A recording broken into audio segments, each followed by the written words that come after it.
big poppin'. Money in the bank coming, dropping the deposit. Having it my way, so I got these bitches watching. Steady getting to it, couldn't fit it in my pocket. Flexing everything, baby, tell me big poppin'. Money in the bank coming, dropping the deposit. Having it my way, so I got these bitches watching. Steady getting to it, couldn't fit it in my pocket. Flexing everything, baby, tell me what to tap it.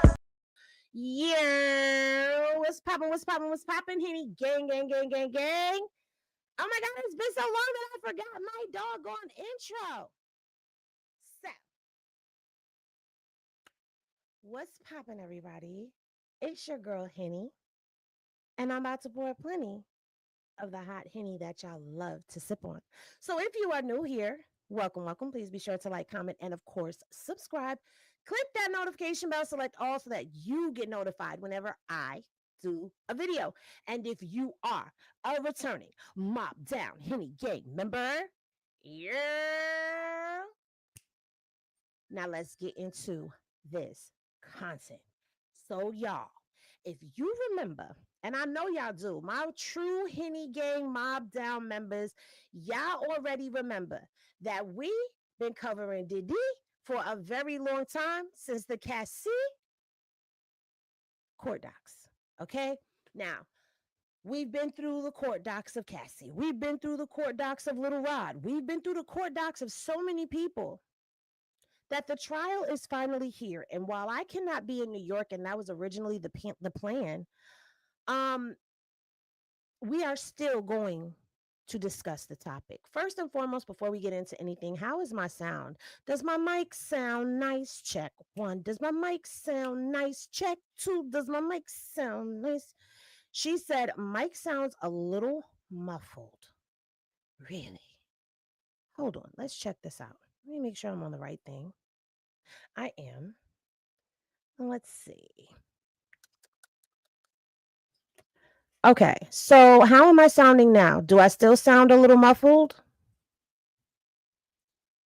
Is it good? Is it good to you? I like it. Much clearer? Oh, now it's loud? Okay. All right. Perfect. You're saying clearer, better, no good. It's no good? You sound great now. Okay. Perfect. All right. So y'all, as y'all know, it's been a lot of chatter about what has been going on in this trial. And I have to say that one of the people that has been covering this the most, like with his own little transcripts, has been this person right here, which is Inner City Press. Now, Inner City Press has covered other court cases as well, but he's been giving the rundown, and a lot of the blogs have been using his stuff. All right.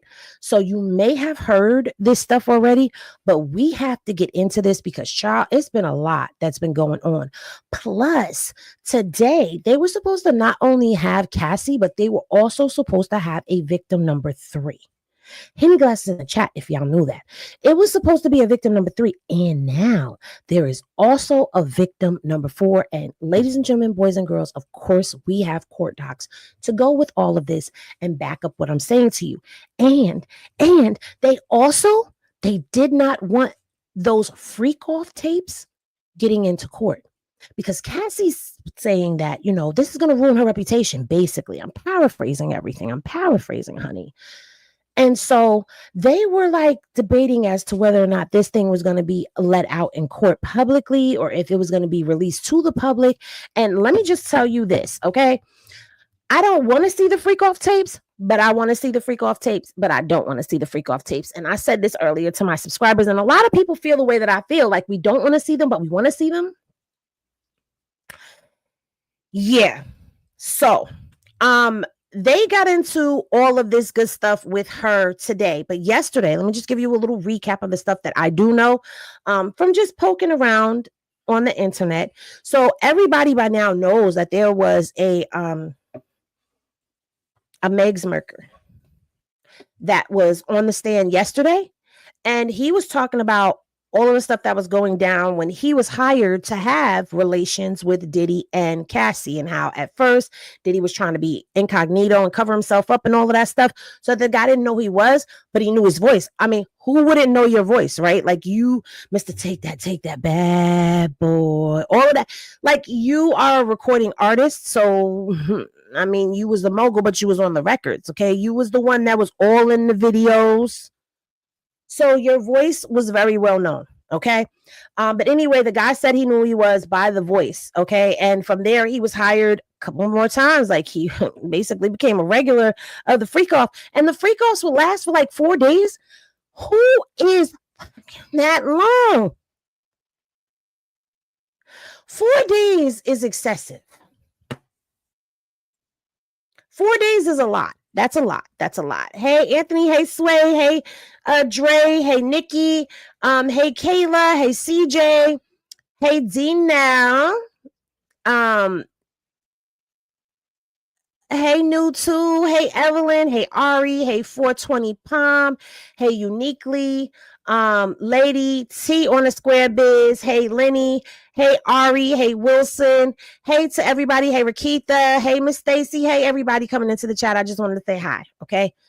4 days. Okay. And she could not stop until he said. It wasn't over until he said. And actually, that would last, to my understanding, allegedly, until the person was able to and finish. Okay. Then there was the part about her almost drowning because Diddy and you little sex worker, I'm just going to say it. They were like playing swords, like how they did in Brothers with Cassie's mouth. Like she almost drowned. There was peeing in her mouth that was going on. I don't, what is going on in Hollywood? It's really getting weird out here, you guys, and it's too quiet. My apologies. I forgot to put our background music on. But was this new? Like what is going on? Why are we playing with orifices and fluids that are just not normal? Yeah, they need some type of healing after that for real. Like that is just some crazy work. Okay, Cassie pregnant. I hope Sean Johnson and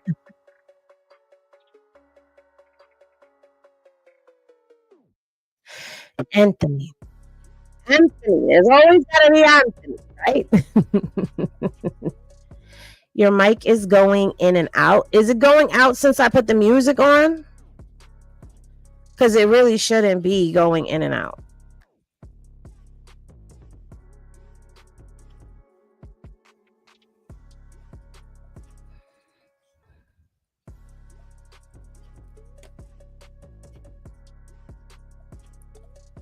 Your mic went out, then came back. Not anymore. It might be that. Okay, so if it is the music, listen, this is just a temporary mic anyway until I get the mic that I want. But I needed to get a new mic because the other mic wasn't always sounding so good. And I had that mic for a very long time, a year. I turned the music off. So we're just going to have to deal with it this way. Sorry, guys. I know we like having the music. But anyway, let's get into some of this over here. Wasn't her husband hired by Puff to be her personal trainer? Yes, he was the personal trainer. You said, I got no problems. You had no problems. You were able to hear good. 4-day freak offs is a whole different level. Detroit Gossip is in here. Salute Detroit Gossip. 4 days. Yes. I don't know who's hunching for 4 days. Listen, in my younger days, maybe like an hour, 2 hours, I'm like, yes. At this age I'm at now, I'm like, bro, can you hurry up? Like, can you please? Like, I ain't got 30 minutes to be laying in here huffing and puffing. Can we hurry up? Like, I just want to go to sleep. Like, I don't want to go 4 days. 4 days. Okay, I'm lying because it could be a little bit longer. But if I got stuff, I'm always doing something. So I don't have time for all of that. Like, you think you're going to lock me down in the bed for 4 days and just keep humping and pumping? No. Bruh, I got things to do. Okay, I have things to do. Places to go, people to see, content to watch and make. I can't do it. Okay. Unless I'm gonna be face down and scrolling through the internet, this ain't happening. Okay, the soundboard will be returning soon. But anyway, let's get into some of this, okay? Because Cassie, she testified twice today. Okay, first she testified early in the morning, then they took a break, and then they went back in the afternoon. Okay, so The first part of this that I'm going to read happened 10 hours ago, which was in the morning time. Okay. And basically, let's get to the good part. So it says, they're talking to Combs. All right. And it says, all right.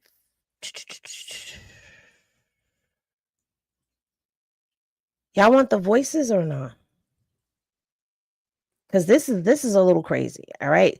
So this is where Cassie was on deck. Okay. So the judge, he says, let's try to go through these issues efficiently as we have the jury waiting. Right. So they had some issues that were going on in the beginning of all of this. All right. And they had a letter from a juror that they made exhibit 1 on the videos and when they would be offered into evidence. Right. So they want to know what was going on with these videos. I don't know about you, but I really would love to talk to some of these jurors and find out what was going through their minds. All right. So they said that this is about evidence that is coming into the case. The public has a right to know what is happening at the trial. I don't see how we would navigate that concern. There's a potential impact on the jurors of signaling some evidence requires sealing. So this is where they were talking about sealing up some of the evidence. Okay.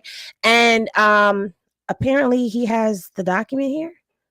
I don't need his document because I have one of my own. Okay. And we are going to get into the court doc that I have, which is right here. Y'all didn't think that we was just going to read that little bit and then we wasn't going to get into it. Did you?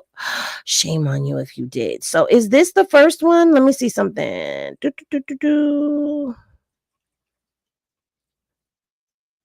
Okay. So as you can see, this right here is talking about we write as counsel for Cassandra Ventura in opposition of the news organization's application. So let me read that one first about the news organization's applications. Okay, we're going to read that one first because you want to know what the news people are asking for. And it actually turns out that this is on behalf of ABC, CBS, CBS News, Dow Jones Company. Oh, let's just go into it, child. I'm not going to summarize this. I was going to summarize it, but this is getting into what they want. Okay. So it says we write on behalf of American Broadcast Companies, Inc., DBA, ABC News, the Associated Press, Business Insider, CBS Broadcasting, Inc., DBA, CBS News, Dow Jones and Company, Inc., publisher of the Wall Street Journal, National Public Radio, Inc., NBC Universal News Group, Newsday LLC, the New York Times Company, NYP Holdings, Inc., publishers of the New York Post, Reuters, I did say it right, News and Media Inc., Vox Media LLC, publisher of New York organizations, regarding the effort by the parties in the above captioned criminal case against defendant Sean Combs to prevent the public and the press from viewing certain audio-visual exhibits at trial. Hip-hop mogul Sean Combs is among the most prominent men in entertainment to be accused of major misconduct since the start of the Me Too movement, and the charges against him, Meg's trafficking, racketeering, conspiracy, and transportation to engage in prostitution, are of the utmost gravity. During a court conference on April 25th of 2025, the government explained that the parties expected to have some sealed exhibits, some of which involved sound, and they are working on a way that the jury and the parties and the court are able to hear the sound, but not the public. Okay. While the news organizations appreciate that some trial exhibits in this case may be majorly explicit, and sensitive for the alleged victims, the public and the press should be permitted to view and consider this evidence, which lies at the heart of the government's case, consistent with the First Amendment right of access to criminal trials. We therefore respectfully request that the court deny any request to close the courtroom, thereby permitting the public and the press to evaluate for themselves the material being shown to the jury and the government's contentions that Mr. Combs's conduct was non-consensual.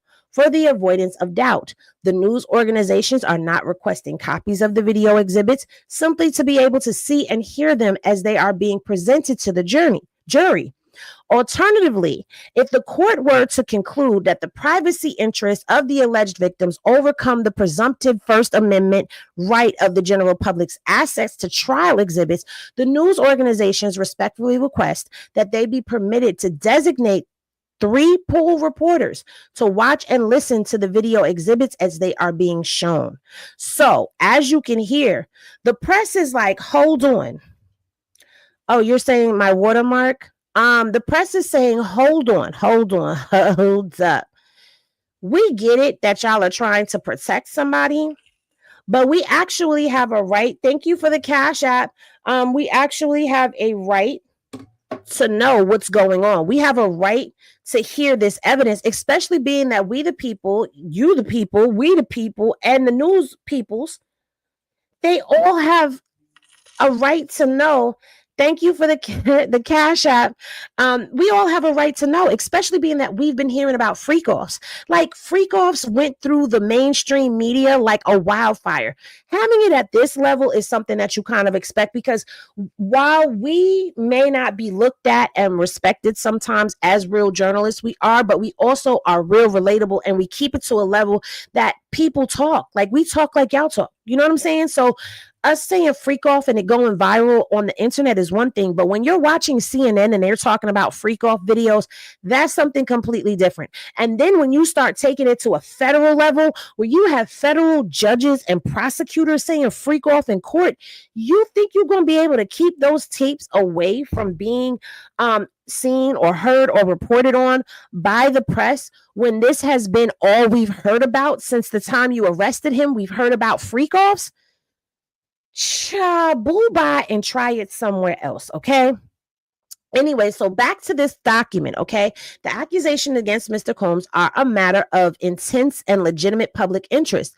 Mr. Combs is one of the most successful musical artists in recent decades, having earned 3 Grammy Awards and topped the singles charts 5 times over. More recently, he has achieved renown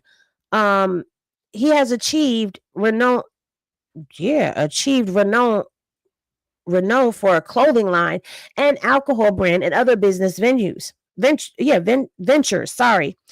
in this past year, he has been accused of allegedly assaulting or abusing more than 120 individuals going back decades and faces a host of civil lawsuits. In this criminal case, the government contends that from 2004 to 2024, from 2004 to 2024,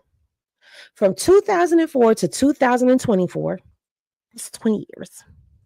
Mr. Combs forced women to participate in sexual performances with male, thank you for the Cash App, slegs workers, known as freak-offs. Surreptitiously, thank you so much for the Cash App. I missed y'all too. Okay, 120 individuals going back, facing a host of civil cases. In this criminal case, the government contends that from 2004 to 2024, Mr. Combs forced women to participate in, forget it, I'm just going to say it, we're 18 minutes in, sexual performances with male sex workers known as freak-offs. Surreptitiously recorded some of these performances and held them as collateral to ensure the women stayed silent. Now, we're going to put a pin in that right there, because that is what is being alleged by Cassie, and it was also being alleged by the victim 3. She was saying that they were that he was blackmailing them basically by threatening to exploit them and threatening to expose them by putting out these sex tapes that he had recorded of them performing freak-offs, okay? So they were used as leverage. So Mr. Combs maintains that the women's participation was consensual. News outlets around the world have been closely following the case since the investigation became public in March of 2024, and especially since his arrest in September of 2024, okay? As Your Honor observed at the April 25th, 2025 conference, the public and press have a constitutionally protected interest at trial of seeing the proceedings in open court. there is a strong presumption of public access to all judicial proceedings, but the public has an especially strong right of access to evidence introduced in trials. Criminal trials, in particular, warrant public access, both because the criminal trial historically has been open to the press and general public, and because the right of access to criminal trials play a particularly significant role in the functioning of the judicial process and the government as a whole. The Supreme Court has recognized that public scrutiny of the criminal trial enhances the quality and safeguards the integrity of the fact-finding process, which benefits to both the defendant and to society as a whole. So basically what they're saying is the reason why this was put into place was to safeguard that people are getting fair trials, because by now you have the press and you have the public coming into the courts being able to view the process of what's going on. So if you tell us that we can't see the process, you're telling us that we can't see the evidence or hear what's being explained in court, then you are now stopping that person from being publicly scrutinized, and it can now be said that they did not receive a fair trial. So as you can see from this document right here, which goes on 2 more pages, the press was fighting hard as hell to get themselves all up and through this thing. Okay. They weren't trying to hear no. All right. Now, when it comes down to this document right here, this is where Cassie's lawyers stepped in, and Cassie's lawyers were arguing that no, they're strongly opposing the public viewing of the videos, and that no precedent existed for making such videos public in a sex trafficking case. All right. I'm not going to go through and read the whole doc for you guys, but this is what they wanted to protect her privacy. Okay. That is highly sensitive exhibits implicate Ms. Ventura's privacy interest. Okay. So I'm going to read this part right here, and then we're going to keep it moving. So the presumptive right to access is outweighed by the privacy interest of Miss Ventura and others depicted in the video. Documents may be sealed if specific on the record finding or made demonstrating that closure is essential to preserve higher values and is narrowly tailored to serve the interest. Okay. So she wants to preserve her dignity and respect, and it would be profoundly unfair for Miss Ventura's brave choice to testify publicly and using her own name to require such a gross invasion of her dignity. Okay. So they're saying, look, this is not going to work in the best interest of Cassie for us to make this thing public. I don't know if the freak off tapes, so what I understand, the freak off tapes were not played today in court. I don't know what's going on with that. But remember, they were saying that they were trying to get that tape tossed out of what happened in the hotel. Well, it didn't happen, and they did actually go and play that in court. So Diddy's attorney, which he has 8 attorneys, by the way. He has 8 different attorneys representing him. And Agnifilo, I believe that's how you say his name. He was the main one, okay? And he stepped up in court and he was talking about it's adult pornography. And it's narrowly tailored. And the application is only that the visual images and the audio is within the ambit of sealing order, so that they could ask questions tastefully. So you admit, his lawyers actually openly admitting that, including Mr. Steele, Young Thug's lawyer. Yes, he has Young Thug's lawyer.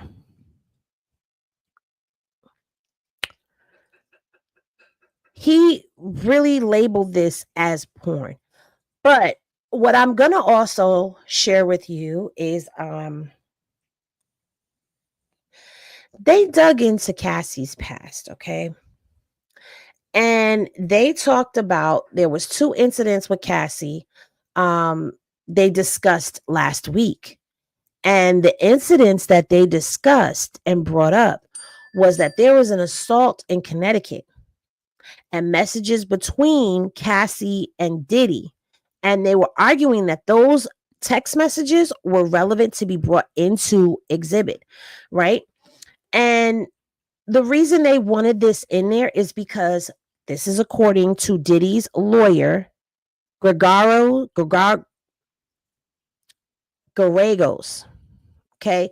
It says that Diddy suspected that Cassie was cheating on him, and that she didn't answer her phone, and that Cassie got into a bar fight and tried to unalive someone. So they were saying that it's relevant to his suspicions that she was a cheater. Okay. And her substance abuse outside of their relationship, because they were saying that she got high. But if you're going to say that, my question is, how did she get in touch with Diddy if he wasn't around? Anyway, so Garagos, he says she was taking drugs while close with her family in another state. So the judge says, I overrule the government's objection. This can be asked about. Now, prior consent statements, we're talking about a sequencing issue. Are they on direct or in rebuttal? So the AUSA, Johnson, he says in their opening, they said Miss Ventura made her own choices. They asked who really had control in this relationship, begging the answer that it was Miss Ventura. The threat to release the sex tape, they said only she had it. So now Shapiro, who's the other attorney for Diddy, says, we submit that these are hearsay until redirect. So the judge says if they come in, they're in. You don't object? So Shapiro says we do. What we said in the opening was that Mr. Combs, and the judge cut him off and said, you seem to say she was lying about threats to release videos. So Shapiro says, the predicate for prior consent statement hasn't been met. So they wanted statements out of this. And the crazy part about it is, I'm going to scroll down because I know y'all came here for the salacious stuff. Y'all don't want to hear about all of that. Okay. So let me get on down here because these are all the AUSAs and Phillips and all of them peoples, and shout out to them and all of that. But y'all want to hear Henny Glasses in the chat if y'all just want me to get to the Cassie part.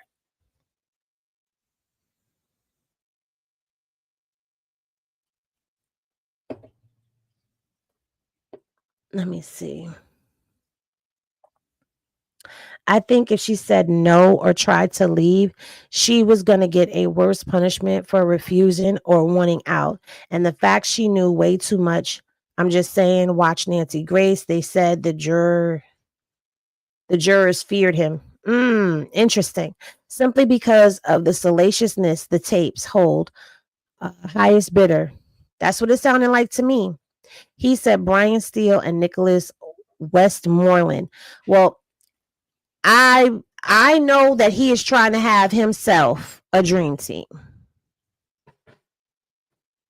I believe he did, Lenny. They're letting the YouTuber go into the courtroom to get their information for their pages. So why can't we get to see the full version of the trial on YouTube, just like they did Thug's trial on YouTube?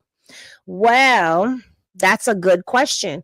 And I know that they were saying something about, I was watching a channel earlier and it was being said that normally in federal cases, they don't allow an open court, but Thug's case was being recorded and we were watching it, but they're not allowing this to be publicized. Now, the thing is, when it comes down to YouTubers going in, YouTubers are considered to be press.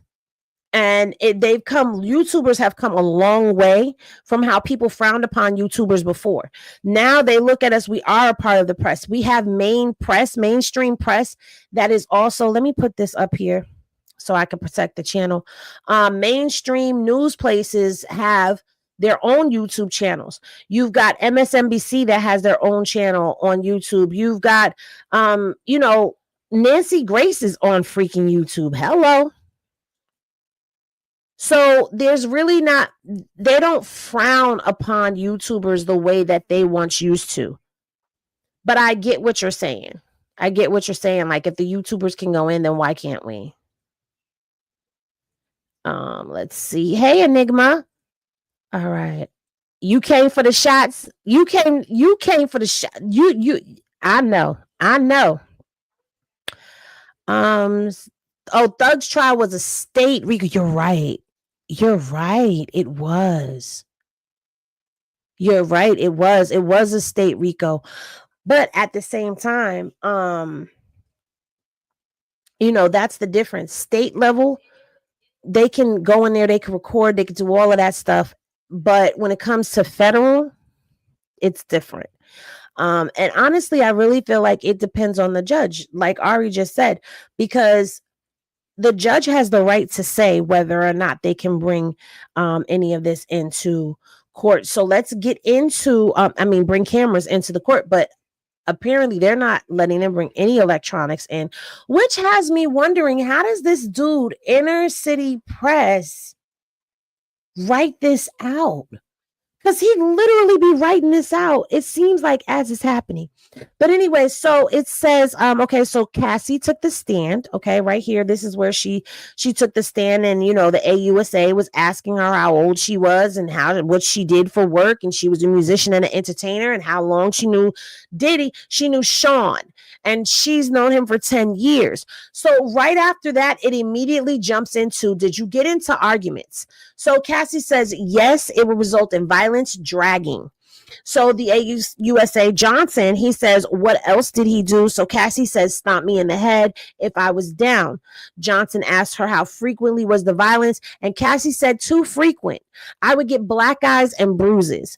So Johnson then goes on and says, let me show you a video. And he proceeds to show the video that we saw on CNN of the Hotel Nebo situation, right? So he asked her, where is this? And she says, the Intercontinental in Los Angeles. It was after Freak Off.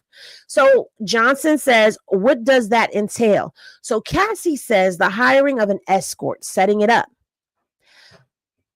Johnson says, how did you feel when he first asked for it? Cassie says, confused, nervous. I wanted to make him happy. So Johnson said, did you agree to one when he first proposed one? So Cassie says, yes. Then there were more. It wasn't something I wanted to do, at least not that frequently. Okay. Cassie says, I didn't know what no could turn into. So Johnson says, what do you mean? She says, making him angry. So Johnson says, what were you afraid would happen if you said no? And Cassie says, through time, he had blackmail materials. So the blackmail materials that she's talking about are the videos, in case anybody is just coming in and doesn't know what we're talking about or how far we've gotten down the road with this. So then Johnson says, what did you give the government? Cassie says, laptops. So Johnson says, I've handed up GXB. Do you recognize it? Which is an exhibit. So Cassie says, yes, I've reviewed this drive. It has communication and documents pertaining to Mr. Combs. So she done turned over a laptop, baby. Baby. So Johnson says, did you review photos on it? Cassie says, yes. Johnson says, what's this photo? So Cassie says, me in 2004 with Kerry Morgan. Johnson, when did you sign with Bad Boy Records? Cassie, 2006. It was a 10-album deal. Now pause for a second, because this is the same thing that we heard over. Whose other case did we hear about this? And it was the girls. Rican Menace. It wasn't even her. Was it Rican? I think it was Rican. Maybe even Big Topic too. If you haven't watched those videos, go check them out. Those are the two girls who had two artists, that came out and made allegations against their record label. Those are their allegations. Okay. Understand, those are their stories, their truths. Okay. I hold no stake in that. But it's this 10-album deal thing. Like, what is that? That seems like a trap and a trick. Or is it just me? I wouldn't sign nothing that said 10 albums. I'd be like, okay, I'll give you 4, maybe 5, but I ain't giving you no damn 10. The hell? Anyway. So Johnson said, did you release any after late 2006? Cassie said no. Johnson said, who was in this photo? Cassie says, Kim Porter. She was Sean's ex from before me and the mother of his children. Johnson, where did you celebrate your birthday in this photo? Cassie, in Las Vegas. Kerry Morgan was there too. We were out on his patio on my 21st birthday. VMAs. Johnson says, what happened then? Cassie says, Sean kissed me in the bathroom. I ran back to my hotel. I told Kerry. Johnson, when you go back to New York, Cassie, I'd visit him in the Trump Hotel in Columbus Circle. His apartment was being renovated. Johnson, what were you going what were you going with your music career? Cassie, trying to come up with a concept. Sean called all of the shots. So this man was calling all the shots in her career, because I think people forget that he wasn't just her lover, her boyfriend. He was also the person who was in control of her whole music career. Okay. Like I had said earlier, her dream, her life, palm of his hand. Shaking my damn head. Johnson, what is the age difference between you and Sean? Cassie, 17 years. Johnson, how did you feel when Sean invited you to his hotel? Cassie, nervous, excited. We were going to talk about music. He introduced me to oral sex. I didn't understand it. Johnson, did you visit Sean in Miami? Cassie, yes. I went with Kerry Morgan and Dallas Austin. Johnson, what did you and Sean do together? Cassie, sexual intercourse. He gave me blue dolphin ecstasy on a boat. Johnson, had you once before taken ecstasy unintentionally? Yes.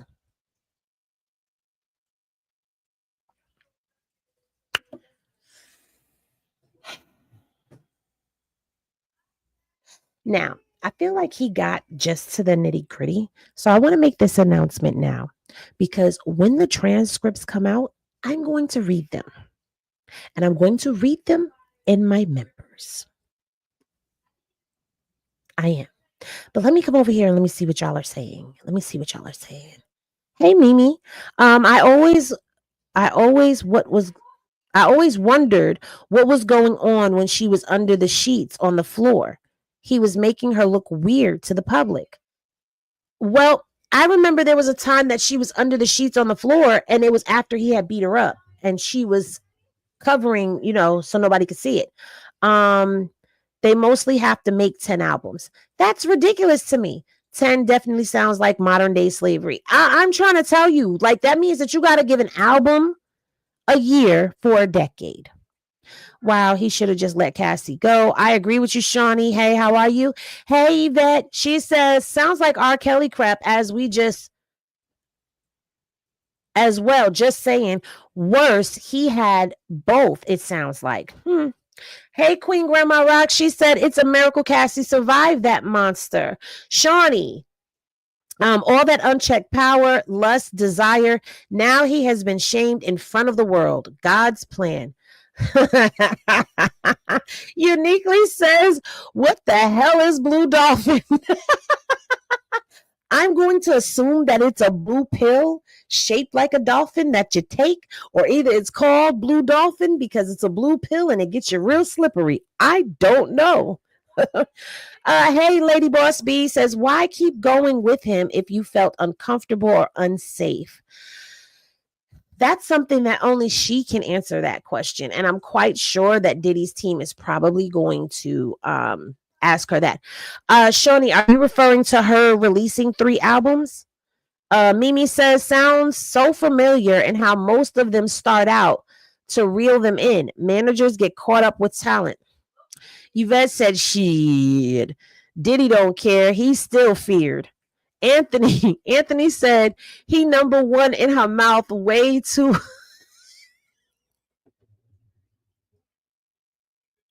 Why are y'all like this? Why are y'all like this? Yes, Ari Slippery, okay? She got that whop after y'all not gonna get me to start acting up right now. But that's what it sounds like. Ecstasy is the blue pill. Grooming 101. Absolutely. Sherm, salute to you. All right, let's get back into this reading because y'all are not going to have me cut up, okay? So Johnson asked Cassie, how did you take ecstasy unintentionally? Cassie says it was in Gatorade. Johnson says when you took it intentionally with Sean, how did it feel? Cassie said like rolling. Well, that's typically the feeling that is described, is that you roll. You know, it's a rolling feeling. But I also heard that perks give you, oh, shut up, Penny. Perks give you the same feeling. You roll. Okay. She's talking about rolling. Johnson, at the time, what did you think? Cassie said that we were spending a lot of time together. Where my water? He said, let me read that again. Johnson, at the time, what did you think? Cassie, that we were spending a lot of time together.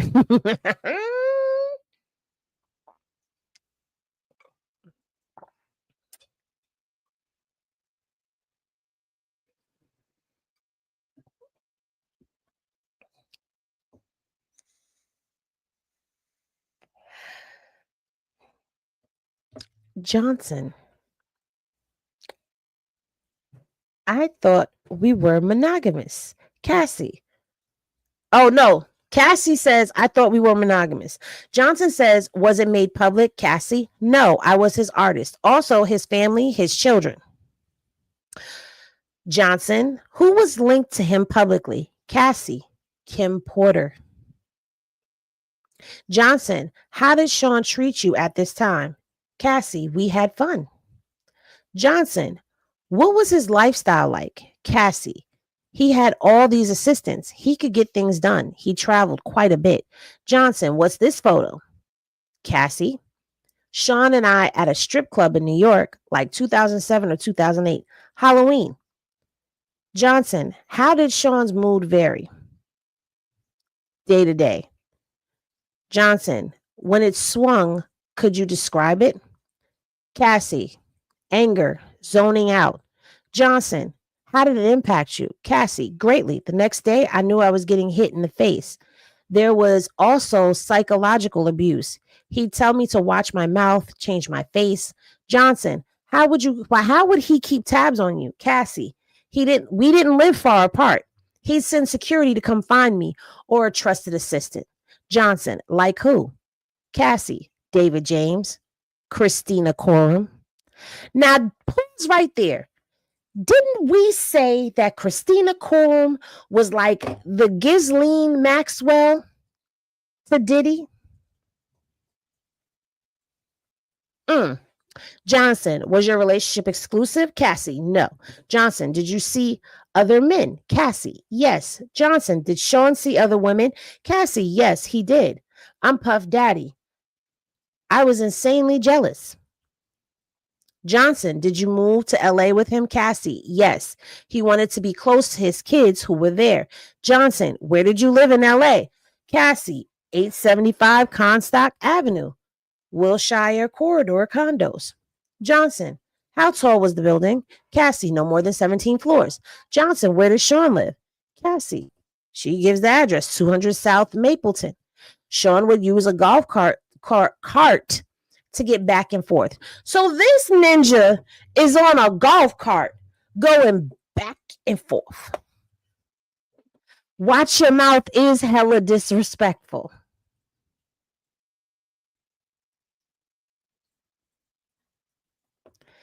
KK is the madam of Diddy's crew. Absolutely. And hey, Anthony, there's another Anthony. So we're going to have to call you Anthony Terrell because we already had an Anthony in here earlier. So I have to differentiate between the two. Hey, Anthony Terrell. Thug's case was a state case. It was a RICO, but it was a state RICO. Feds don't allow cameras. Okay, so Anthony is back in the video. He's behind. So when you get to this part, Anthony, just scroll the bar up so that you can come where we are in real time. I shouldn't have looked over here, but I'm gonna look over here. Hold on one second, y'all, because I see something that I don't like. Oh, okay. Anyway, so now who paid your rent in LA? Cassie, Sean, except when I had the house in Studio City. Johnson, why did you pay then? Cassie, I could afford it then. And I wanted to have some control.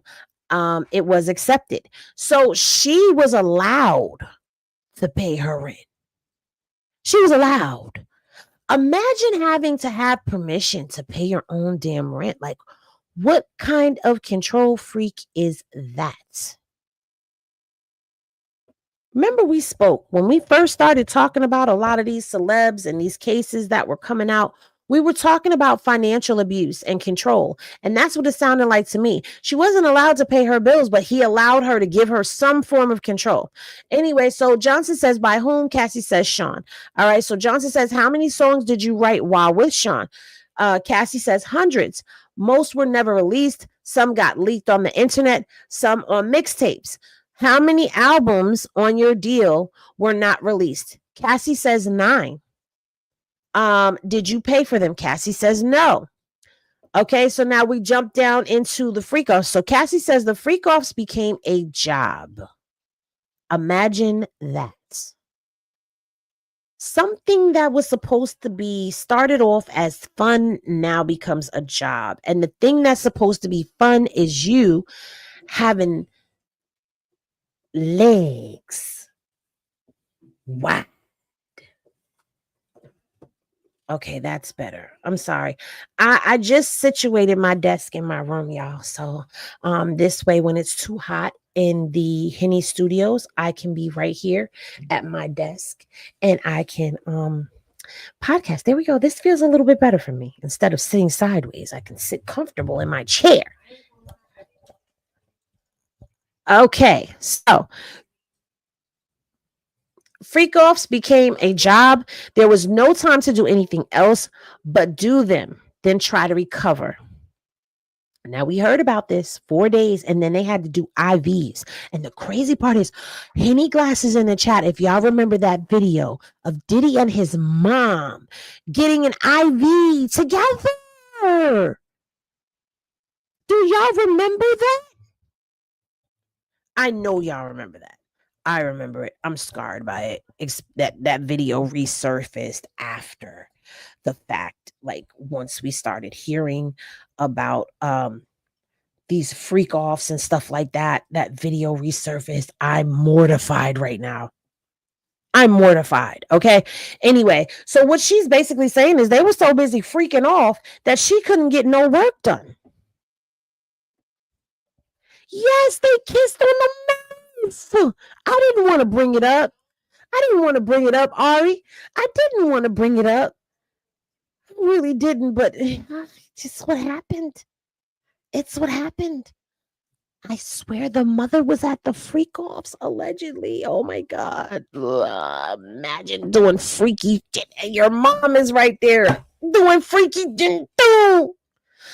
Oh God. Oh, just take me now. Gross. Just gross. It's gross. Johnson, how much time in a week would freak offs take? Cassie, the longest was 4 days. Sufficient periods of time. Judge, we'll break here. So they took a break right there. And then they came back. Now, you also have to take into consideration the fact that Cassie is very, very pregnant. She's like 8.5 months pregnant, allegedly, from what I'm hearing from reports. She's like 8.5 months pregnant, almost 9. And she's up here recanting all of this stuff. Like, she's giving this down. And like you can see, he's just posting like the salaciousness of it all. But I am going to get y'all that full transcript. Okay. So Johnson, who was your manager at Bad Boy? Cassie, James Cruz. Johnson, what did he tell you? Cassie, that he was managing me with one hand tied behind his back. He had to check everything with Sean. So again, you hear about the control that's being had in the personal life where she had to get permission and it had to be okayed for her to do things like pay her own rent. And now you're hearing about how she had this manager in Bad Boy, yet the manager in Bad Boy had Diddy breathing over him and overseeing everything that he was doing. So this is like creative control. This is controlling her money. This is controlling her future. This is controlling her career.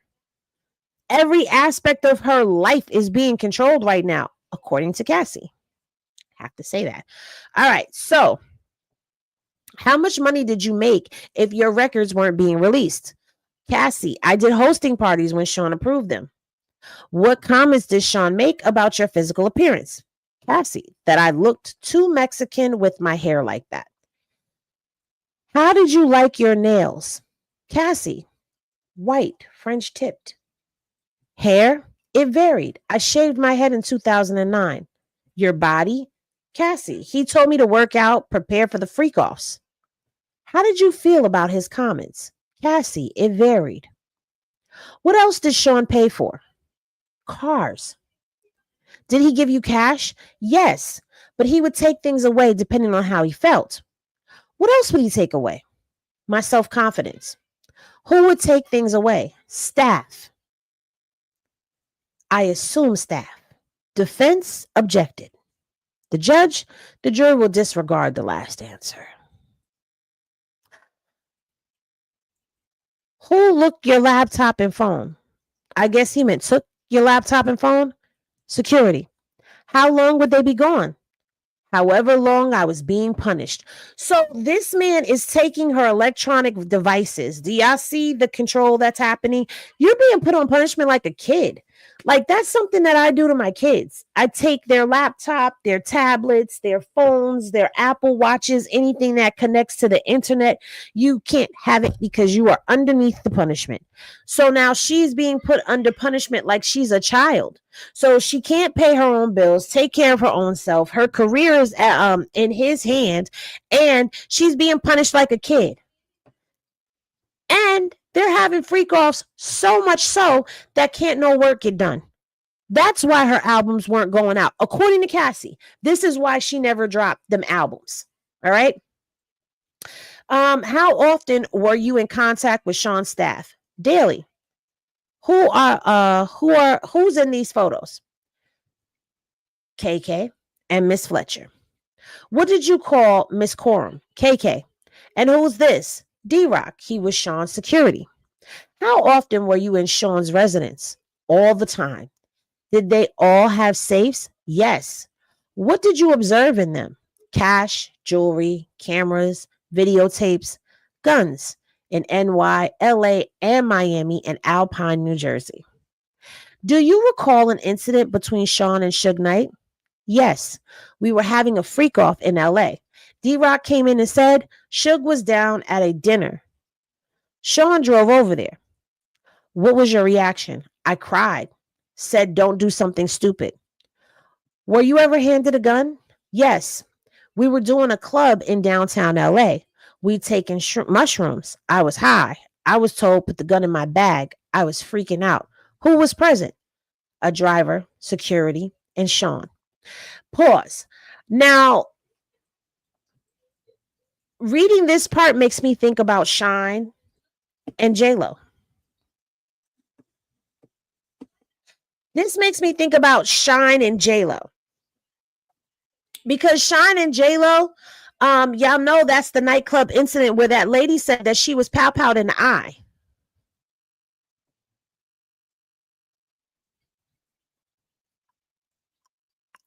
And now here you have, all these years later, Cassie testifying to the fact that they were at a club and she was told to put one in her bag. Cassie testifying that he has safes with guns in them in New York, in LA, in Miami, in New Jersey. Basically, everywhere he goes, there's a safe with some type of firepower in it.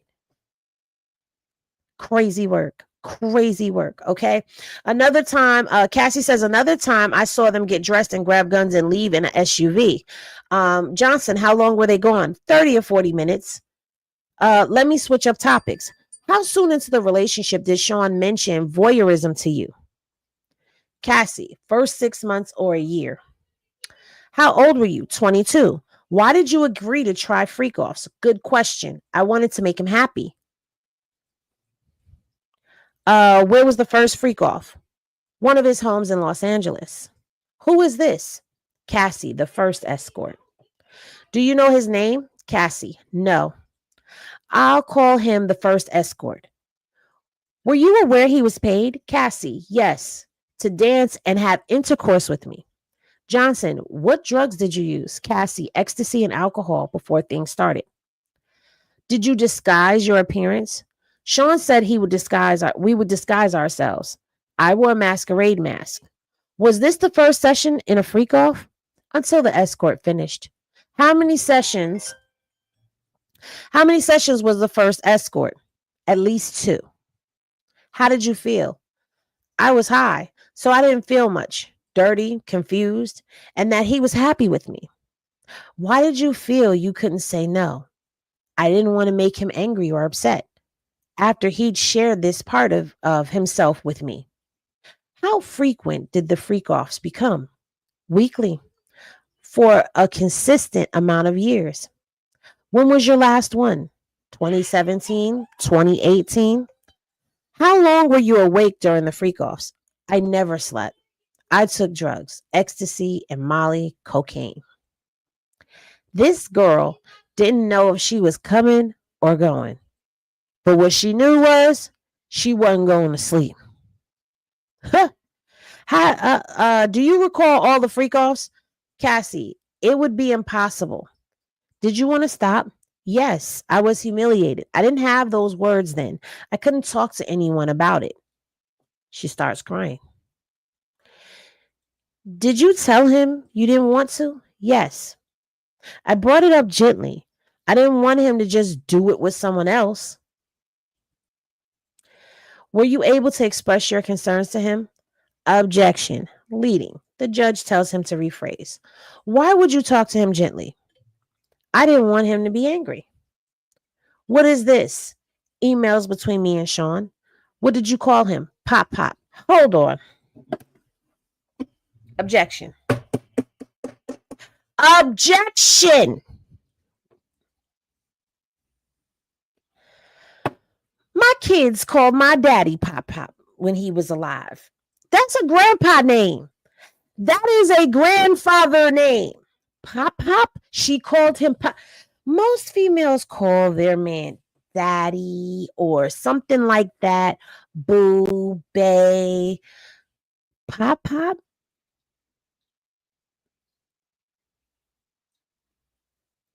I want to know who came up with that nickname.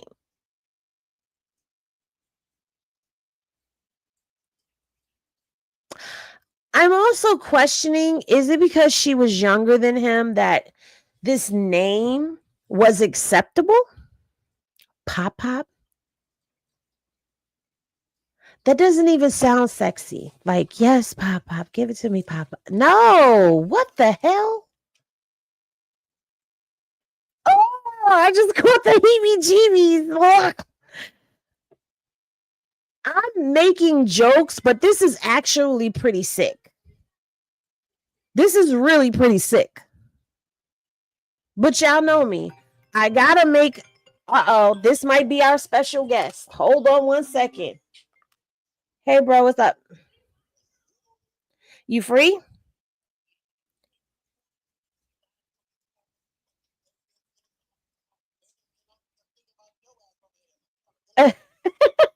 Well, take your time.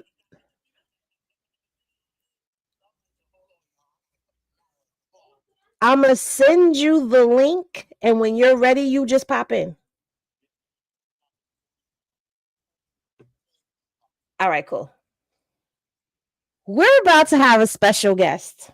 But while we wait for our special guest to even come up here, I'm just going to say this. That is some sick, twisted-ish right there. How in the hell? Okay, so there's dudes that are in here right now. Would you allow your woman to call you Pop Pop? Is that sexy? Like, oh yeah, come give it to Pop Pop? I can't even. Maybe it's because, like I said, my kids use that name for their grandfathers. And most people do. Like, that's a grandparent name. That's not something that anyway. Let's continue while we wait for our guests. All right, why? He asked me what I called my grandfather. See, I didn't even read this. I swear to you, I didn't read this ahead of time. I'm reading this for the first time with y'all. I just saw what I posted online, and that's it. It's grandfather. That is so sick, perverted, and twisted. Okay. What did you write? I really need to. Why did you write that? Because I wanted to be with him. I'll read your message. You read yours. AUSA being him. Johnson being him. You don't want to do anymore? I'm so predictable. What did you think this meant? That he knew I didn't want to do freak offs anymore. But then I backpedaled. Why? To not make him angry. He could be violent. Where's your outfit? Where'd you get your outfit? I'm sorry. Pleasure chest. Anywhere. Did you get piercings? Yes, Sean came with me. Which of his homes did you have freak offs in? Miami, New York. What other homes? My homes, all by Studio City. In what other cities? Atlanta, IBS, LBs. In what hotel in New York did you have freak offs? Trump, Gramercy, Intercontinental, 44th Street. Yes. Elsewhere, Mandarin Oriental, Fontainebleau. What names were used? Jackie Starr. I used Frank Black.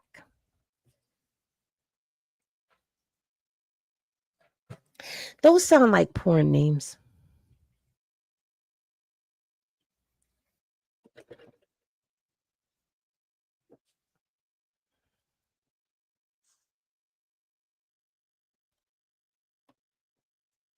Right.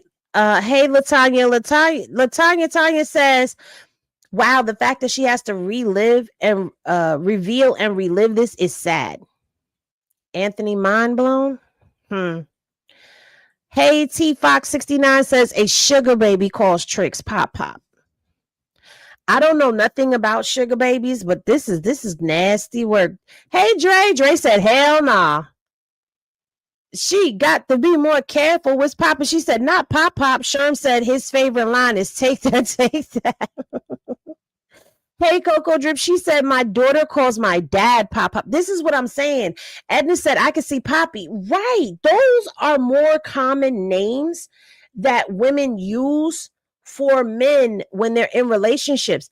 I'm not trying to call you anything that I called my grandfather.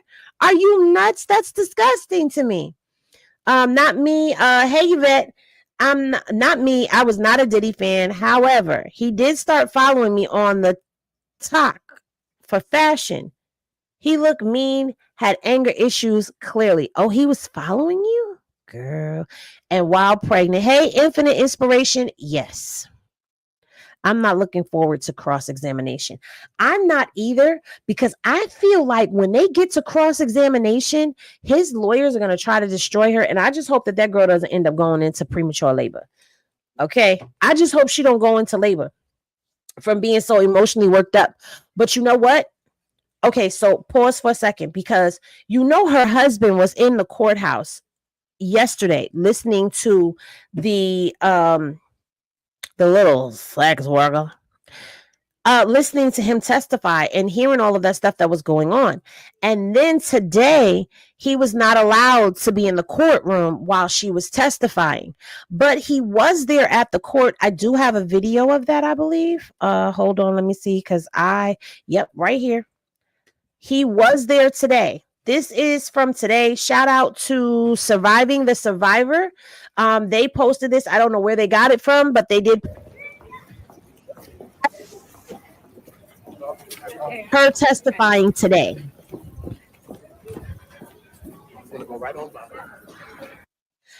I want to know what's going through this man's mind, Because you have to think, for this man right here, he's been married to Cassie. Cassie has told him about this. He was with Cassie when Cassie filed this lawsuit. That also means that she has told him about what she's gone through at the hands of Diddy. So imagine how he was feeling sitting in that courtroom yesterday and hearing all of the stuff that was going down, hearing that she was getting number two'd in her mouth and that she almost drowned, and that Diddy, told the little sex worker to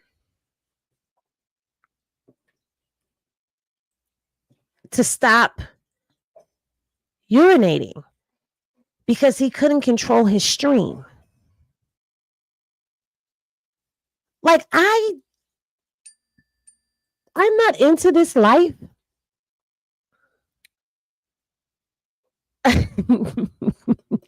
It was number one. Number two would be so damn gross. And about all of the lube, the baby oil stuff was not just jokes.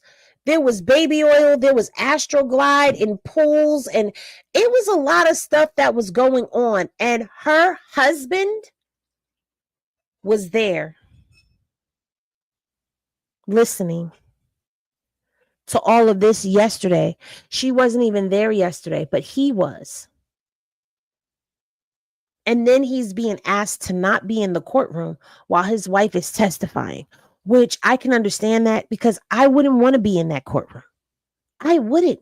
If this right here is like, I don't know if it would be the equivalent of the walk of shame, but I would assume that that's gotta be what he's feeling, is some form of humiliation.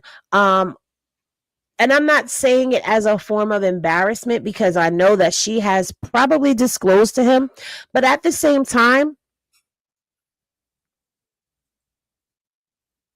there's probably some things that she didn't tell him. There's probably some things that she didn't tell him that he was unaware of. And she probably would not have said if he was sitting in that courtroom.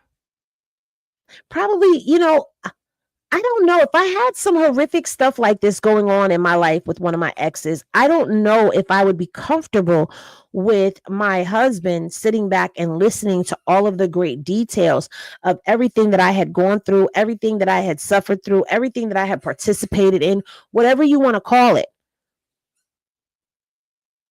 I don't think that I would be okay with that. I feel sorry for him.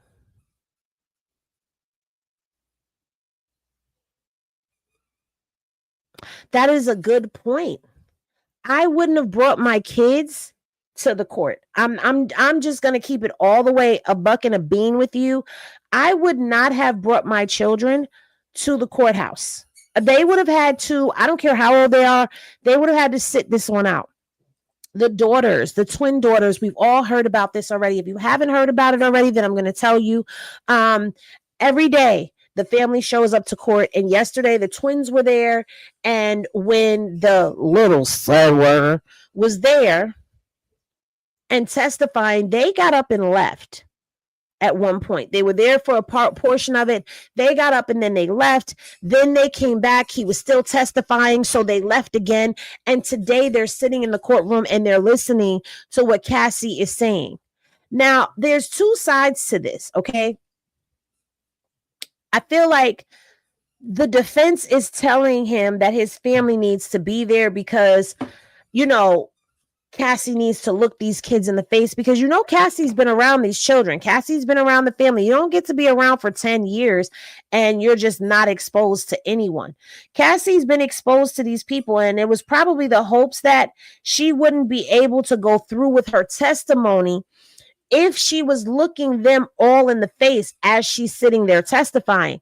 But I guess she said, no, and decided that she was going to just go ahead and she's going to tell her story, because at the end of the day, this is her story. This is her truth. This is what she's saying happened to her.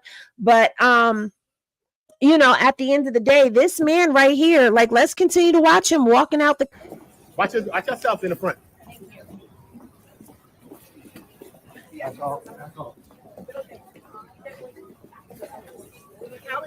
Shout out to Uda. He's everywhere.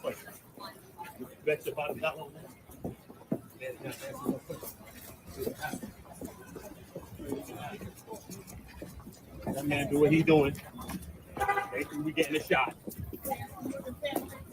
Yeah, man. Bro, heart goes out, man. I got you. Heart goes out. Watch out. Clear the way, y'all. Clear the way. Clear the way. Clear the way, man, before you get strong with you. Where's the other? Clear the way. Watch out. Yeah, John. That's it.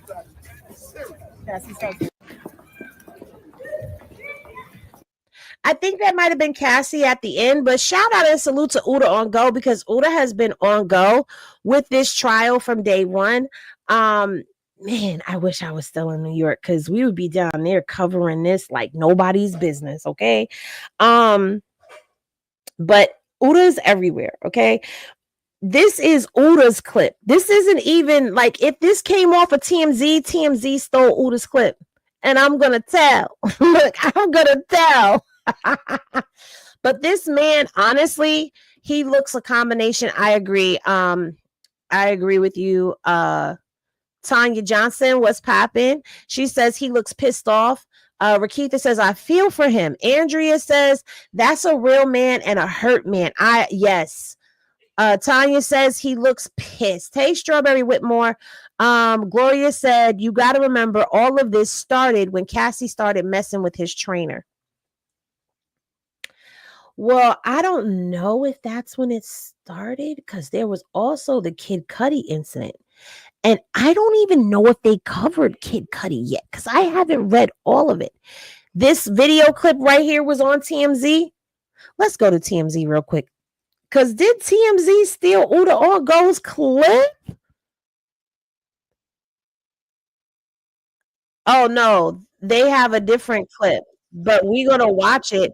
But either way, shout out to Uda, because Uda has been on Go with the coverage. For real.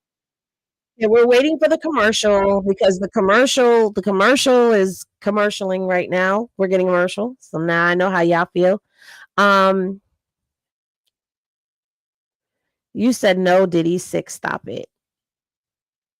Something is missing and lacking within oneself. Here we go. So this is him. Look at Uda. Look at Uda on TMZ. Hold on. Look at Uda on TMZ. Look at Uda right here. Uda is on TMZ. So when y'all see Uda, y'all tell him y'all seen him on TMZ, but I told you that was his video. I know Uda's voice because I'll be watching Uda's stuff. That's him right there in the hat.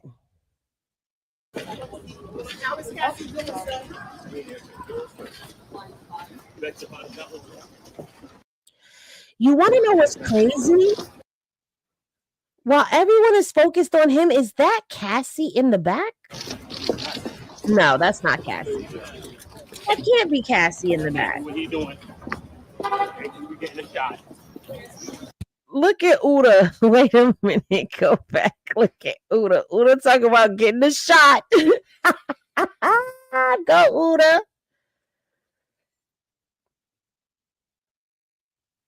They cut it off, but they didn't put who was getting in the car.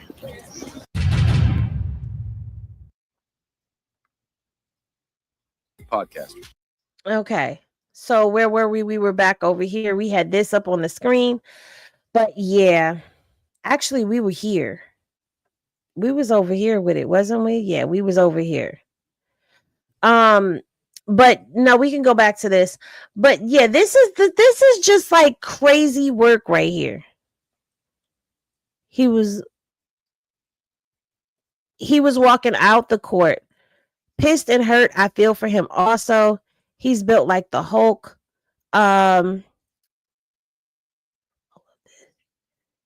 To relive all of this and be pregnant. Hey, Mary. Hey, CJ. Hey, Jenny. Hey, Miss Pammy. Yeah, that's something that's different. Okay. So where were we? We were here. So Johnson is asking her, what supplies for the freak offs. So Cassie says Astroglide baby oil condoms. Who bought the supplies? Security, Sean's assistants. Which brand of baby oil? Johnson's. Oh, I can't use Johnson Johnson no more. I like my Johnson Johnson baby oil. Damn it. Now I'm never going to be able to put my oil on my skin after I bathe. Good no more. Am I the only one that gets in the shower and I take a shower? When I get out, I put my baby oil on my skin? No, I'm the only one. Y'all just gonna leave me hanging like that. Hey, Dre, he said we need to start a lawsuit because they used us supporting some freaky touch me not that wear dresses in their free time. You know what? I do agree though. I do agree. Yes, Johnson Johnson.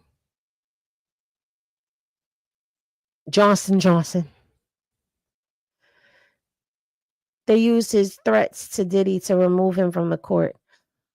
I use coconut oil too, but I love my baby. Okay, I'm not by myself. Jenny, don't be laughing, okay? I put it on in the shower. See, yeah, always. No, Sean Johnson and Jackson Anthony. Johnson Johnson is the best kind to use. Okay, he had that crap in that baby oil.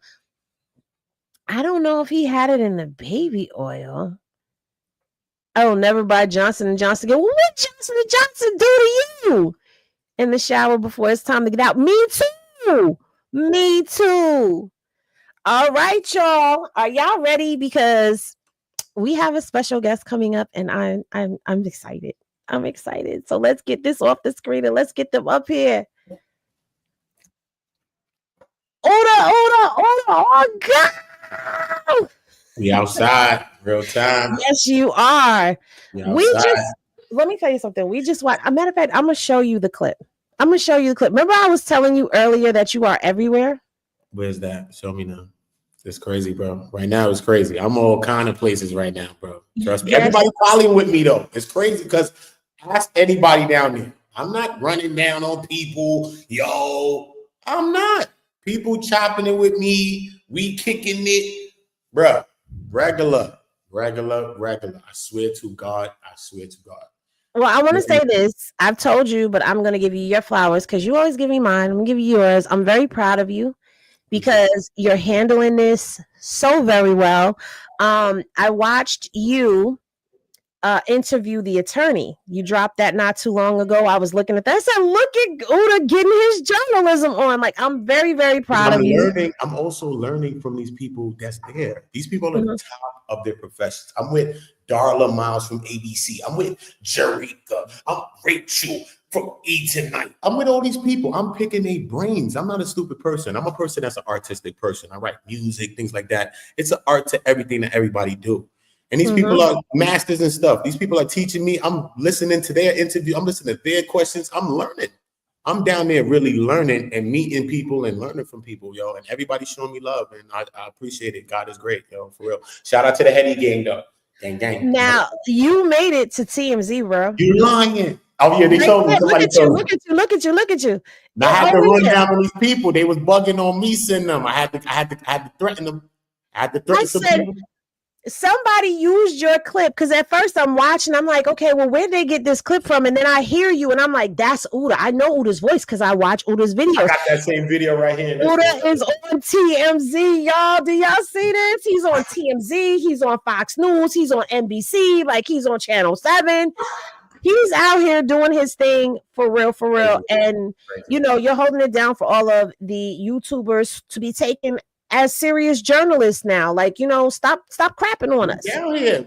Everybody rocking. Lauren LaRose, everybody. I was with Lauren today. Cool people. Misa, shout out to that's that same video right here.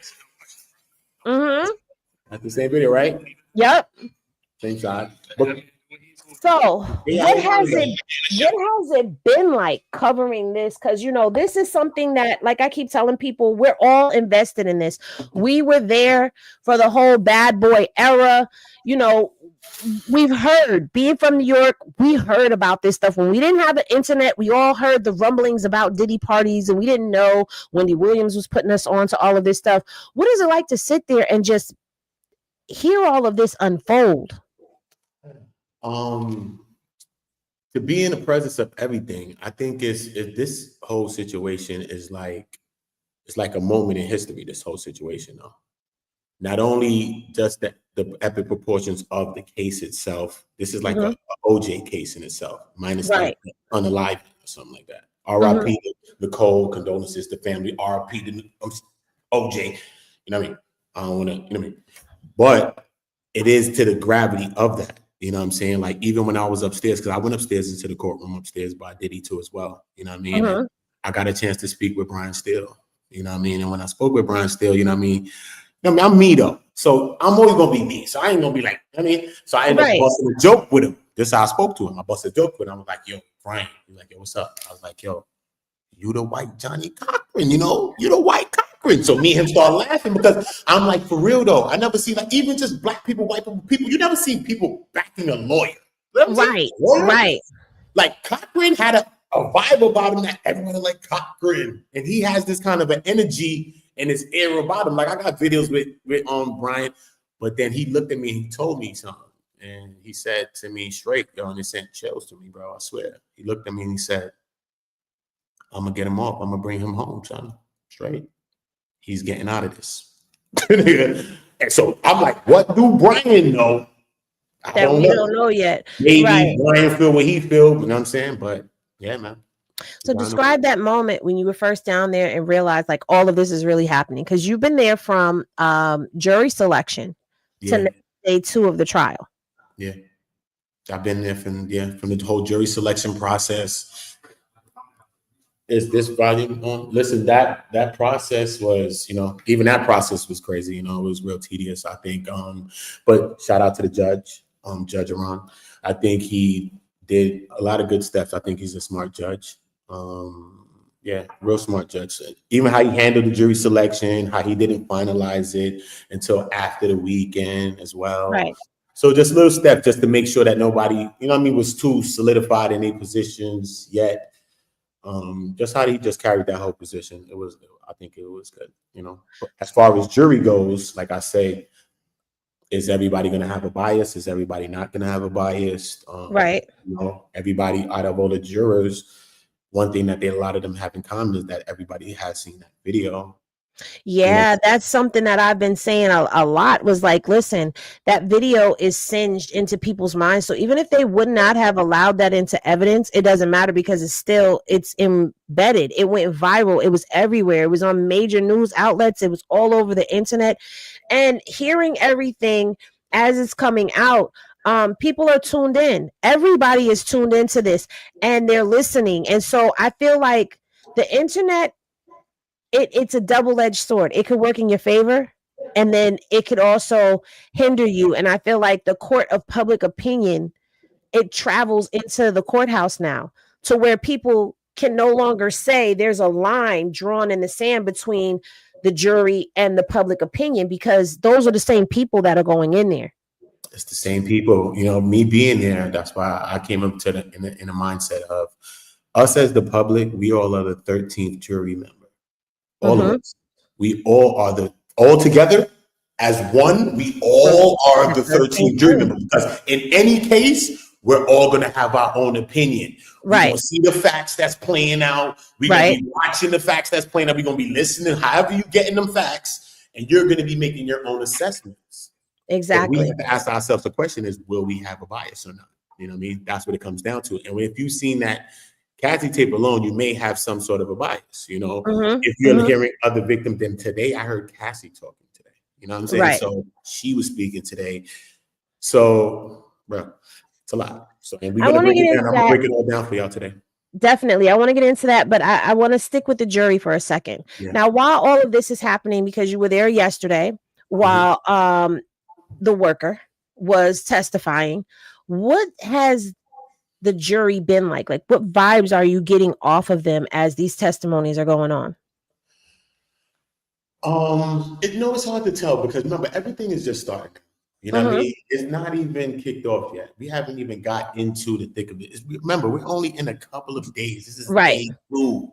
The jury thing wasn't day 1 or nothing. That's why I was doing those jury videos, but I didn't title them day 1 or day 2, because that was just the selection process. You know what I mean? Right. Now we're in day 1. Right now we're in day 2. Right now we're in day 3. These are the day 1, day 2s, and day 3s now. Now we're getting into the real meat and potatoes of the situation. Cassie, the main victim, Right. victim, whatever you want to say, is now testifying. She's visibly pregnant. Bro, it's a lot. She's crying in the courtroom, Kleenex. She's holding her belly. She got a big belly, look like she's ready to pop right now. Yeah. Just that. I heard she's like 8.5 months pregnant, almost she's 9. ready to pop. She's holding her belly like this. You know when you hold your belly like this, when you are rubbing her belly up here. You're not holding her belly low down here. Yeah. Her belly like this. Yeah. In her chest. So you already know she like 8 months or something over there. She like ready to pop. Now, yesterday, when the worker was testifying, of course, things have already leaked out onto the internet. You know, I was just reading some of the inner city press's tweets on today's events. But while that testimony from the worker, because we are going to get into Cassie, because I definitely want to talk about that. But I want to walk people through it. While he was testifying yesterday, what was the feel of the courtroom? We know that the twins got up and they left at some point and came back and left again. What was the feel hearing all of the stuff that was going on in there with, you know, the freak offs and all of that? It was hard to hear. You know what I mean? Everything, the whole, so far, even him speaking, the worker, and then after that, following that with Cassie, it's a lot. Because, you know, even though some of the things that the worker's saying, you might want to question his intention or what is he saying, right? But then Cassie's coming back and she's basically corroborating things in her own ways by saying, look, no, this the baby, all this what he wanted. He directed this. Sean told me to do that. He did this. So some of the same things that even when we, I mean, thinking like the defense is making some of them strides. Today, Cassie coming in, you know, and speaking, I think we need to see what the cross-examination is going to look like. So, you know, that's what I'm thinking about now. How are you going to cross Cassie? You know, yeah. Do you put a male to cross her? I wouldn't do that. I wouldn't either. I would make a woman attorney cross-examine her. Because we're woman to woman. If a woman press on a woman, it could be, you know what I mean? Right. It doesn't look so bad. A woman could be nurturing. A woman could be different things. But a man trying to press, I don't know how that's going to look. The optics of that, I don't think that'll look good to anybody, not just the jury, anybody. I just don't think it would look good. And then you got to think about her mindset as well. You're a male defense attorney coming at me, defending him. See what I mean? So that's going to definitely be like guards up. What was that mood like when she came in, or like when she came in the room? How was that energy? Because, you know, Diddy is there. She's facing him. The husband wasn't in there. Everybody was waiting for her, you know. Everybody was waiting for her, you know what I mean? I think it was just real silent and still because, you know, she's the main attraction. She's been what everybody's been thinking about all week. She's been what everybody's been saying, oh, is she coming today? Some people didn't even think she was going to probably come today. They're like, I don't know if she would come today. I don't know. You know what I mean? Because, you know, there'd be talks going around. Right. But to see her, and she came in with this brown, tight-fitting dress. Showing like a one dress. Tight-fitting, her belly popping. She looking beautiful, though. I can't hold you. I mean, the pregnancy fitting her well. She looking beautiful, though. She came up. She was pretty strong, looked pretty stoic when she came up. She had her points when she started to break down a little bit. And we're going to get into some of that too as well. You know, it's crazy. So what were some of the things that she mentioned today that were pretty shocking to you? When she said that when they asked her about how the sheets were getting soiled and because they were getting soiled by urine and then they was getting soiled by blood. And the urine, she said, because Sean told the escort to urinate on her. And he also was urinating on her at the same time while he was doing this. And at one point she choked. In one situation, she choked on pee. They asked her why. She said, I was choking, and she got emotional. And she was like, I was choking because it was too much like urine in my mouth. And she said like she was like drugged, and she was in her own words, she said that she was on the floor, drugged, like on drugs. She was high. Basically, she said she was high, not drugged. She was high on the floor and in a position that she couldn't get out of but she never specified that. So I was What like, the position was, yeah. what did this mean? You know what I mean? So she said she was in a position that she couldn't get out of. At one point, she said she would just put her hand up to like block the urine, and at point Sean would be like, "Yo, stop it." She could like stop or whatever the case may be, and she said that it was a turn on for him, but she never really liked it. And now I watched you earlier, and you were talking about urine control.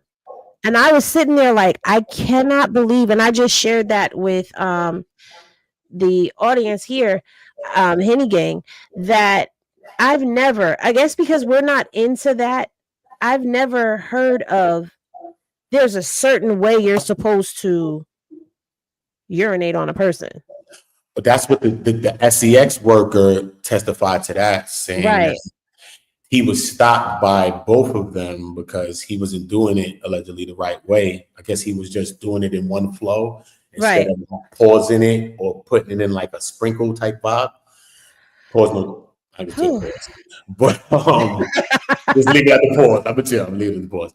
But yeah, you know what I mean? So it's like a real crazy situation, the whole thing, Now, what I'm noticing, the blood was crazy too, though. That was yeah. crazy. I wanted to ask about the blood, but I wanted to touch on this.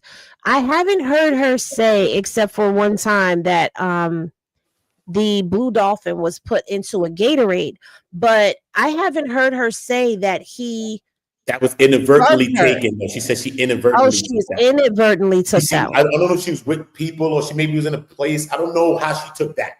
Okay. I don't really know, because she said she inadvertently took it, and she said how she felt. She was euphoric and this and that, how she felt when she was on that time. Right. But that was the time probably before, the only time that she probably used it or had MDX or whatever it was, the blue dolphin pill, before the time that she was probably given the blue dolphin pill. That's what the prosecutor was trying to like establish the time frame. Okay. Gotcha. Yeah. Okay, yeah, that wasn't very clear. So I wanted to ask about that. Now, you said that there was blood on the sheets.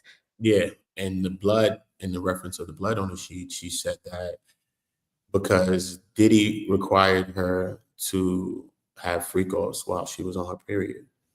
So this is where the blood on the sheets came from, bro. I was like, wow. With the worker? That's what she said, though. Yeah, this is what she said in court. She said she was made to have freak-offs on her cycle.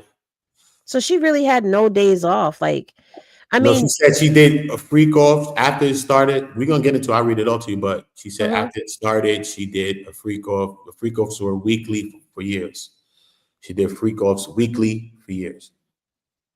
Y'all get those likes up, guys. Whatever that means, I don't know. You know what I mean? She said she did weekly, though, for years. So how much times a week? I don't know. But it's weekly. If it's one time a week alone is 52 a year. Right. One, but we don't know if it's one partner or two, because usually it'd be like one or two people, probably. Who knows? So it could be one or two people. So that could be double that? What's that? 104? Right. That's just simple math. We're not talking about lifestyle math. A lifestyle, we live in our life when we live in our life. You know what I'm saying? Like, exactly. So that's something else. So I don't know. So they asked her how many freak-offs you think you did. She said it'd be impossible for me to tell you that. Yeah, that's crazy when you can't even fathom. Impossible. Now, when it came down to her husband, because obviously he was there, because we just showed the clip that he was there. Where was he in proximity of the courtroom when she started testifying? He was in the cut, man. He was in the cut. He's right there, though. Everybody, listen, it's Diddy's family and everybody else after that. It's Diddy, his family, and then everybody else after that. And everybody else after that in the courtroom. So, let me ask you this before we dive deeper into the Cassie part. As a man, I'm watching him walk out of this courtroom. I watched video of him walking out of the courtroom yesterday, and to me, he looked like really deflated. And today, I'm looking at him, her husband. And then today, he was looking pissed. You said the first day he looked deflated, you think? I think so. The day that they said he was like looking angry. So one day, I think that's the day they said he was looking angry. I think when he stopped and looked at like the paparazzis or something, the paparazzi. Well, I don't know if that might have been yesterday, but to me, before any of that, he just looked like he was. But I'm just telling you, but we can't look at it like that. You know what I mean? The way we got to look at it is down there, it's a lot. You see that TMZ footage? If you listen to it's it, overwhelming. if you listen to it, though, it's not me running. I don't do the running shit like that. I be down there chilling. I'm there to say, no, him, I think I was running to catch that footage right there. But nah, that's the Fonz. Oh, I thought that was Misa Hilton. Yeah, I was going to protect my sister.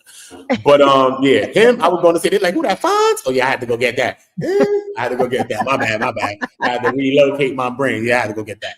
But you hear me talking in my video. Look what I'm telling them. Look what I'm saying. Though. Listen to my audio of what I'm saying or what I'm saying, what I'm judging from what he's on. Look, I've seen the video and I've been watching his energy. Look what I'm saying. Look what I'm saying while I'm filming them. So catch my view of what I'm saying. Look.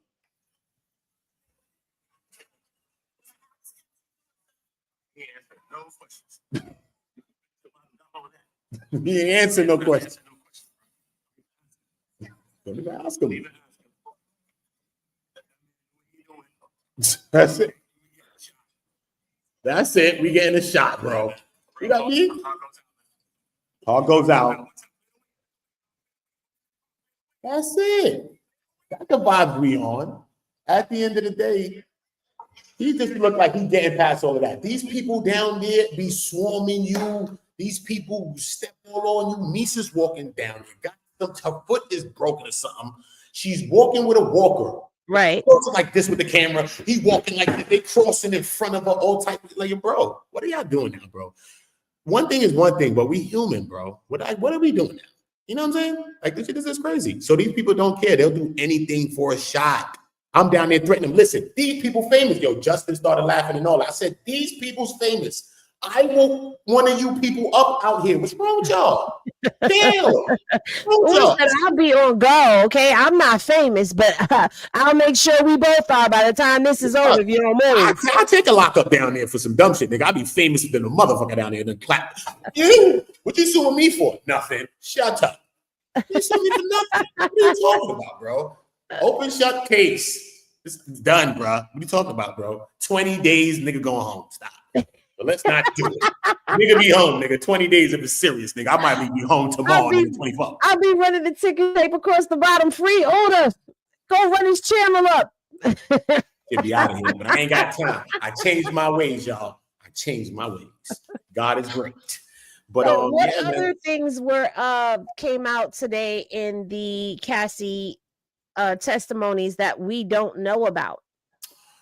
And the Cassie testimonies, let's see, that you don't know.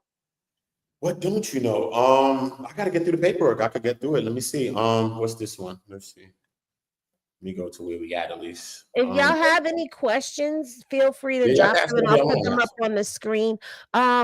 Tanya said, so does Uda not think he was upset about what he heard in the courtroom? Tanya, he wasn't allowed in the courtroom. Well, she said Uda, so I'm going to let Uda answer. I heard it. No, I was upset by some. Listen, these things is upsetting to hear. No, she's asking about the husband. Oh, the husband was upset? Yeah, if you don't think that he was upset. But also, you got to be strong for your woman at the same time, right? So, you know what I mean? It's a line. As a man, I would know. I would feel that. You know what I mean? I know as a man, just don't matter where you're from. You know what I mean? As men, we just wear something on our sleeve. We just got that sense of pride, that thing. You know what I'm saying? Even if it's all bad, we're going to try to hold it down like that too as well. You know what I mean? So I don't really look at it. This whole thing is a lot. Even situations on our level is a lot. And they on another level, and this is times whatever, and it's a lot. You know what I'm saying? Exactly. It's all in everything. People all in your face. As soon as you come in the court, people sticking cameras in your car, wilding. You watching people. They came out of bro. People is wilding. You know what I mean? They're still behaving like they were back in the days when they were causing people to crash cars and all types of stuff. Wilding. What do you think I'm down there saying what I'm saying? I'm not saying that because I want to get a spotlight. No, bro. I'm messing up people's shots by talking. I'm messing up my own shot. I don't want to talk. I just want to catch the footage. I'm saying it because this is just a natural reaction in my head. You know what I'm saying? Like I'm bugging, bro. Like chill. We all down here. We all go get the footage. We all here, bro. It's not that serious. I'm talking to these people all the time. Everybody's talking to me. I'm not asking nobody nothing. I don't ask nobody for nothing, bro. We just talking to each other. They're like, what you do? Oh, we're cool. Regular, bro. Regular. You know what I'm saying? Right. I don't know. Maybe I just think the way I think, but it just be crazy to me, man. One more question for you get into Cassie. Have you run into your boo Tisa? Oh yeah, she been there right there. I got some video of Tisa. Tisa been there every day. She been in for the Tisa court. She been a couple of days. She was in today. She in a couple of videos I got there.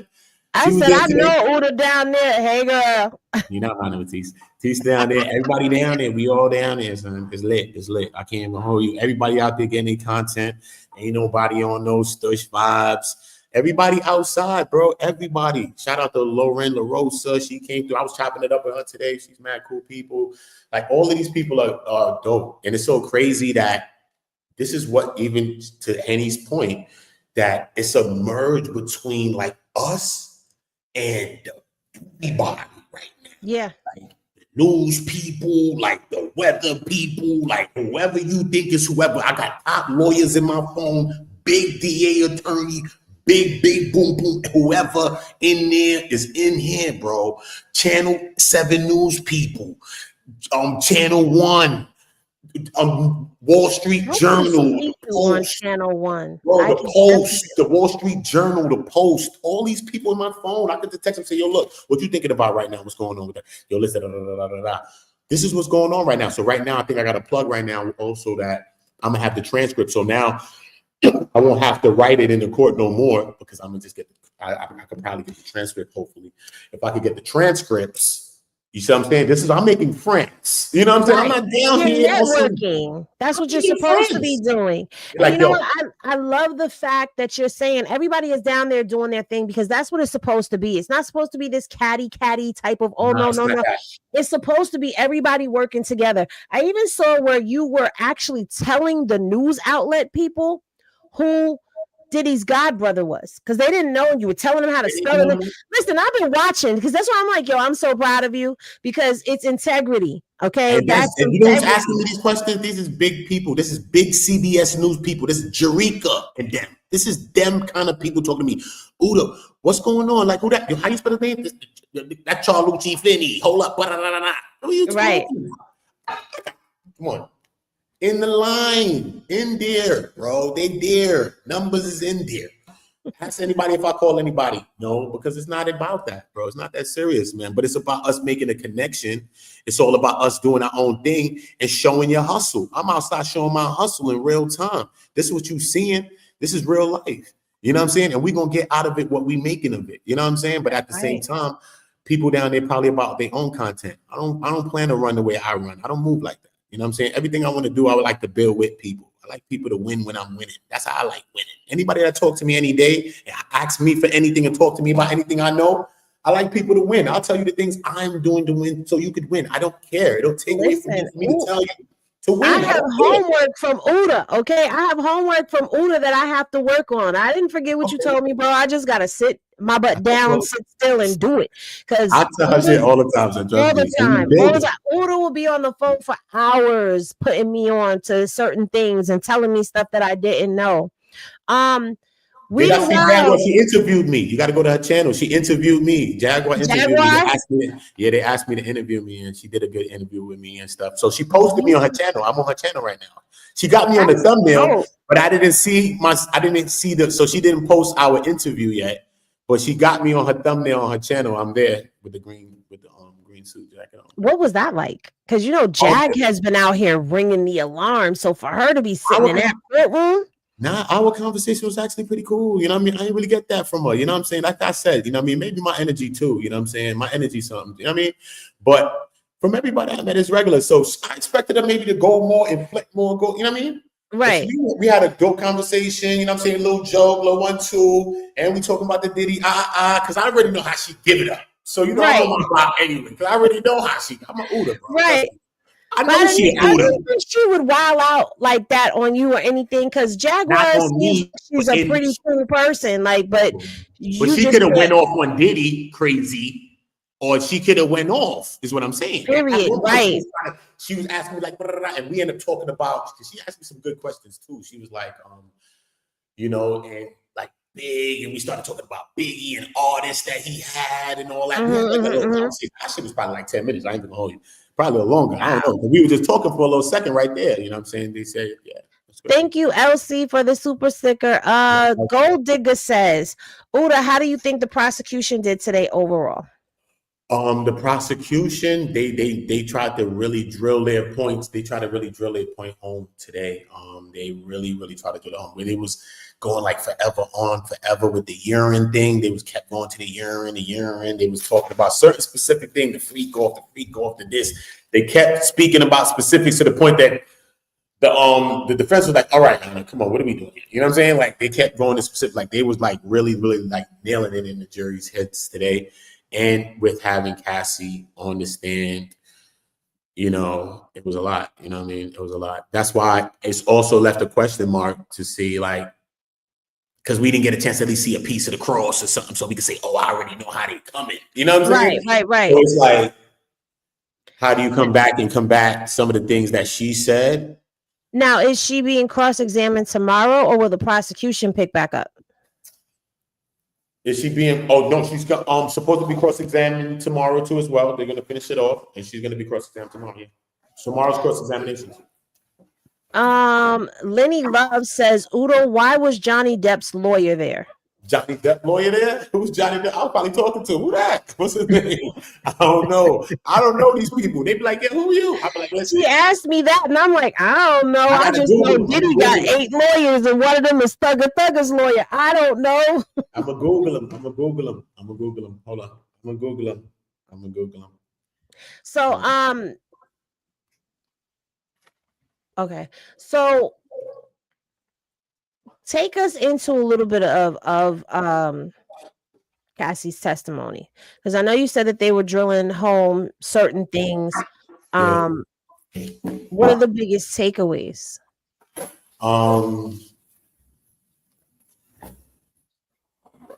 What they was just trying to establish today is that everything was Sean Diddy Combs that did everything, and she did things because he told her to do them. Basically, so they asked everything that she's alleging. They say, so who told you to wear the outfits? Right. Who told you to get the lube and the baby oils and the da-da-da-da? So who wants you to glisten up and stay glisten because you had to oil up every 5 minutes? If you got too, she said, if you got too dry, she he would just say, like, if you got too dry, you had to like oil up, you know what I'm saying? Like he'd be like, yo, you got to get more glistening, you got to get more shiny, you're not shiny enough. So everybody had to be shiny at all times. You had to be glistening in baby oil. They had 10 big bottles of baby oil in the freak off session. They was running through the oils. She said how important oil was. She said it was important as everything else. The oil was as important as everything else that we were doing. Everything else. The oil, if we ran, what happened when you ran out of oil? She said a staff member, we even called a bellhop or something, and they would go and we'll pay them and they'll go get the oils or something. But we had to have the oil. One time he had an inflatable pool in his hotel room, and he filled it with oil and Astroglide lubricant. And she had to get into the pool in the hotel, and she said she didn't want to do it because it was going to make a mess, and it made a big mess, and oil was everywhere on the door handles and everything. And she got in with her outfit on and all that, and it was a lot. You know what I mean? It was a lot. It's crazy. Yeah, because the baby oil and the Astroglide and all of that stuff. When we first heard that, I mean, we had mad jokes about that because who the hell has that much baby oil? In this whole thing, that's the only thing I may make a reference to a joke. It's baby oil, bro. Come on. Baby oil, that's the only thing. But even me being down here, I try not to make so much more jokes because it's shown me a seriousness. Me hearing, first of all, the jury. Before I heard this, just the jury, and then some people trying to be down and stuff like that. I started thinking like, damn, what if they called me to be here? You know what I'm saying? I started thinking like that. Like, would I be biased? Like, for real? Because I'm listening to these people say these things, talk about certain things. One guy talking about he read something yesterday. I'm listening to all of these things, you know what I'm saying? And then hearing now the testimonies happening is giving it a more seriousness. And now, Cassie, now we in full throttle now. You know what I'm saying? For me, we in full throttle. You know what I mean? It's real, man. It's crazy. So I also read somewhere about Freak Off being 4 hours long or 4 days long. 4 days long. Yeah, that's the longest one, but it's usually like a 3-day. A freak up could be 3 days, could be anytime, but it could be 3 days long and freak off, but the longest one was 4 days, and she had to be up all. They said, "How long did you sleep?" She said, "Not 1 minute."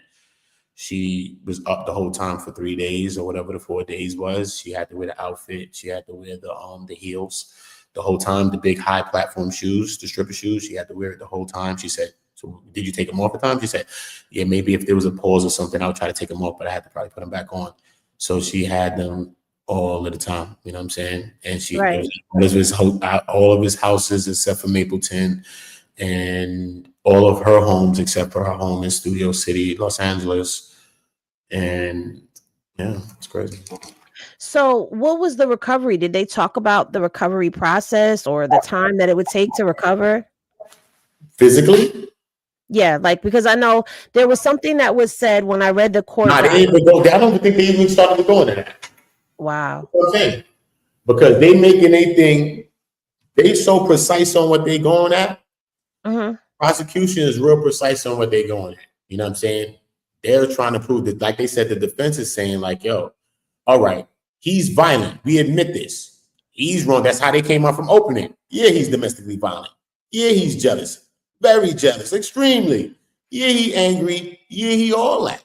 Mm-hmm. But that don't mean he a trafficker, and that don't mean he on a RICO box. That don't mean that. That's what they trying to say. You know what I'm saying? Right. So they're like, if that's the case, he should be charged for some kind of domestic violence crimes instead of being charged right with the actual crime. Because they saying, the defense is saying this. They saying, basically, listen to me. The prosecution cannot get no witnesses to go inside that box and testify to a RICO. All right? They're not going to testify to no RICO, but they're going to put people in the witness box to testify to a RICO and all this stuff to make him seem angry and all of these things. Right. Or testify to a trafficking or whatever the case may be. They're going to maybe put them in there. So this is the defense's side, how they push it. You know what I'm saying? Right. Prosecution is a prosecution. You know their job. Right. Their job is to be their job. We already know, but they're on. Exactly. So we can't be mad at them. We know what they own. So we got to be knowing, really, this is about what the defense is doing. This is not so much about what the prosecution is doing, because the prosecution is supposed to do what they're supposed to do. It's about what the defense is going to be doing to combat the things that they're doing. That's all it's about. Trust me. This case is about what they're going to do to combat them. That's right. We have a couple of questions, and they're pretty much the same question. One from Tanya and one from Lenny. They're both asking about Diddy's demeanor. At one point, I'm gonna switch location though, but look, at one point, because I'm gonna go to my crib anyway. At one point,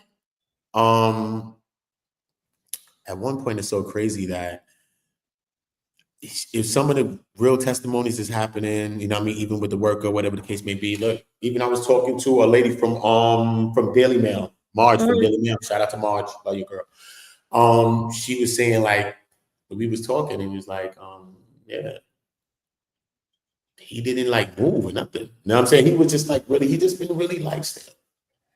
There's chilling. Great. Not too much expression. You know what I'm saying? Keeping it really neutral. Hair white, little high, looking like an old school kind of singer like. He's been wearing light colors lately. I don't know if they want him to do that. Obviously they do. He started wearing darker colors. I think he should wear darker colors like navy blue, because it'll make the white kind of, because he wear beige one day, like this beige sweater, a beige sweater top, and like the white with the tie. But it just seemed, and I think like some gray slacks or so, but it just seemed like all white. You know what I'm saying? Right. And now he had on gray or something. So I'm just looking at how he's dressing as well. You know what I mean? Things like that. Because, you know, different things like these things determine how people see you. Because I think that kind of gives him a older look. The gray and this beige and these light colors with the gray and the salt and pepper and all of this. To make him look less intimidating, because he looks like an old man. Like me right now, look. You don't look like no damn old man. Right. I'm just saying though. Look, I'm just saying though. Color, how this is going. Right. You know what I'm saying? But he's wearing light colors like these, like this. You know what I'm saying? Like this color. And it's all like gray. You know what I'm saying? Uniformed, yeah. It's like kind of like uniform when you see it. You know what I'm saying? Mm-hmm. It's kind of like I get it. Gold Digger says, do you think it hurt Cassie / the prosecution when the hired worker man said Cassie wanted to be urinated on allegedly? That order didn't come from Diddy. I don't think it hurt it anyway. To me, at the end of the day, because she's going to testify that this is the urination thing is his thing. It's his king. It's his king. It's something that he gets off on. You know what I mean? So it's not something that she likes, is what she said today. So even what someone wants to say, that's why people are being fast-footed, I think. Regardless of what the ex-worker is saying, even something that he was saying was called into question anyway. That we was kind of thinking like, was that true? You know what I mean? So we can't be quick to just judge that everybody just want to make a video about something, bro. You know what I mean? I could be making mad videos about that stuff. You see, I haven't even done that yet.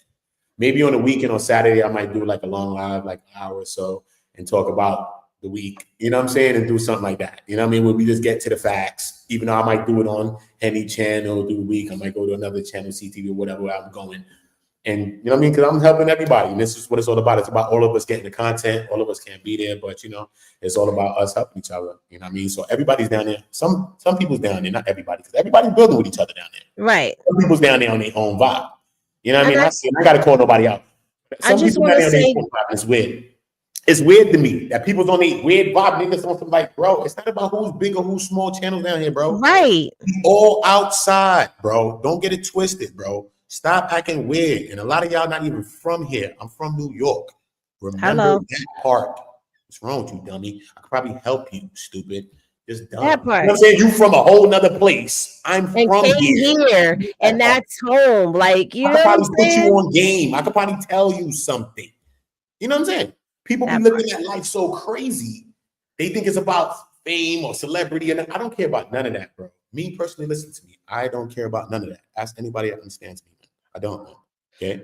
I tell you the people I know, I don't care.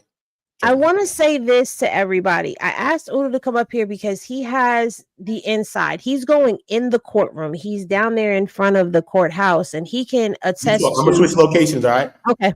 He can attest to the things that are going on at the courthouse, outside, what's going on inside of the courtroom. I really don't want too much speculation put on things, too many assumptions, because honestly, we all are divided. Okay, let's be real and have a real conversation right now. There's a lot of division that goes on when it comes down to this. You have those people who are like free Diddy. You have those people that are like keep Diddy.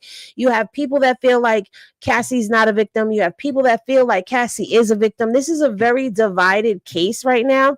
And I really don't want to, like, I was making it light earlier here and there, only because I know that, first of all, reading transcripts can be boring if you're just sitting here listening to somebody read it. So I try to lighten it up a little bit. But when we're talking about like her going in and testifying and things of that nature, like I want to get the feel of things. That's why I'm asking him, what was the feel like in there? Because we all know when certain people walk in the room, the energy changes. Like, did you feel thickness in there? What was her demeanor like? How was the jury receiving it? Like those types of questions are things that I'm asking, because that would be things that I would be observing. Like, those are things that you look at when you're inside of a courtroom, especially with the jury. Is the jury attentively watching?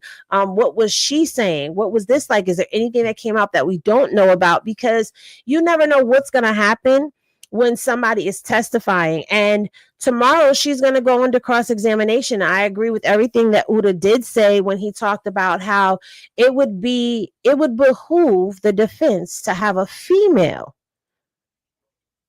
cross Cassie versus having one of the male counterparts cross-examine her. You understand what I'm saying? Because you got this very pregnant woman up here who's already told her story. She's already possibly pulled on the heartstrings of the jury, telling her story again, coming in there and being courageous enough to do it as she's that far along in her pregnancy. You have the husband who is within close proximity, but not exactly in the courtroom, that is there supporting her. This is like the temperature of where we are.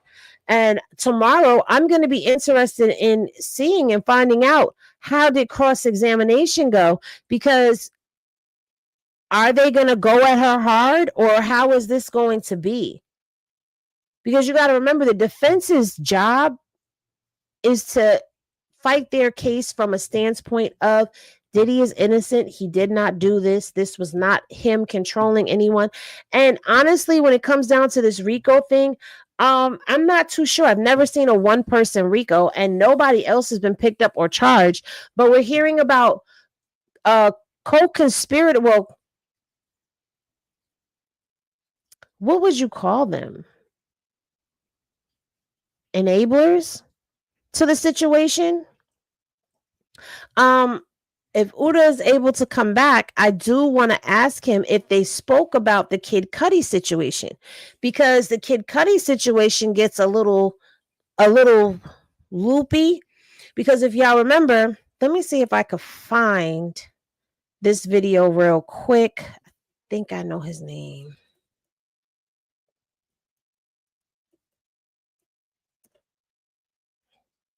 Yep.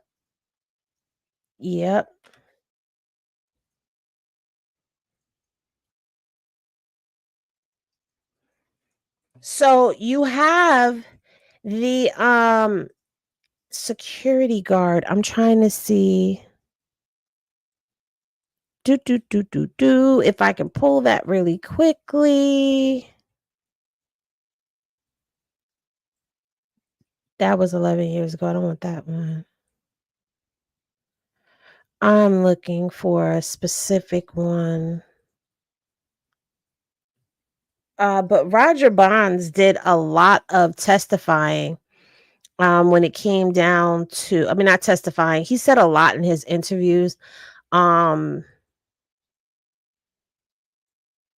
I'm trying to find this one specific one where he talked about the whole Kid Cudi thing. And here it is.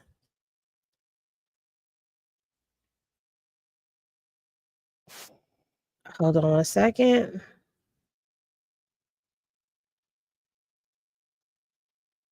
This right here. To push Cassie, and she had a few singles here and there. Some of them did a little something, but not like her first song. So then Diddy puts her in the studio with Kid Cudi. Mm-hmm. What happens next? At this particular time, I had left, and I was still doing security off and on, and I was taking Cassie to her shows and stuff like that. But from what I'm hearing is that she was having an affair with Kid Cudi. Okay, so she was in the studio with Kid Cudi, and they started to actually get romantically involved. Now, from what I understand, Cassie had a phone that she would just leave around sometimes, Mm-hmm. and Diddy went through her phone. Yes. What happens next? When he went through the phone, he called the number, and Kid Cudi picked up. And he was like, what? Yo, I don't know exactly what he said. I know that he went over to his house, and Kid Cudi wasn't there. And he went over to the house. I know at that particular time, after that happened, Cassie wouldn't come around. And then all of a sudden, Cassie came around, and Diddy was upset, and he was upset with a young lady called Capricorn. So Capricorn was his personal assistant. She was the KK. If you ever hear people talk about his assistant now called KK, she was his ride or die. She rode around with him everywhere. And he really got upset with her because she had to know about Kid Cudi because she never went to the studio by herself. She always went with Cassie. And he put hands on Capricorn because of that situation. And Capricorn ended up leaving and suing him for it. And he paid Capricorn $450,000 to keep her mouth shut. And to this day, Capricorn has spoken about it. I even heard Suge Knight speak about it on his podcast because Capricorn was also Suge Knight's baby mother, one of her best friends. So that is part of the interview when it comes to Cassie and Diddy and Kid Cudi, but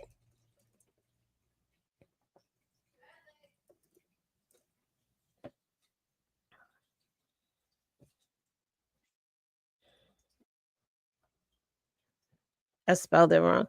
He spoke about that, his car right here. This is where it was. All right, let me get this back up on the screen. Well, this situation with Kid Cudi was mentioned in the lawsuit as well. So in the lawsuit, she said that Diddy found her phone and found emails between her and Kid Cudi. Diddy became enraged, proceeded to place a manual corkscrew between his fingers and lunged at Cassie. Cassie ran away to stay at Kid Cudi's home to escape. Soon afterwards, one of Diddy's staff members told Cassie that he just needed to talk to Combs, even though he was angry. Feeling like she couldn't escape, she returned back to Diddy. Diddy hit her several times and kicked her in the back as she tried to run out the door. She went to her parents' home in Connecticut, where her mother took pictures of the bruises that Diddy left on her. Then in February 2012, during Paris Fashion Week, Diddy told her that he was going to blow up Kid Cudi's car, and he wanted to make sure that Cudi was home with his friends when it happened. And around that time, Kid Cudi's car exploded in the driveway. Yeah, Do you know about that. this car blowing up? I heard about that. I definitely heard about that. And I found it quite funny that the car actually did get blow up. So I would say that was accurate. I would say that.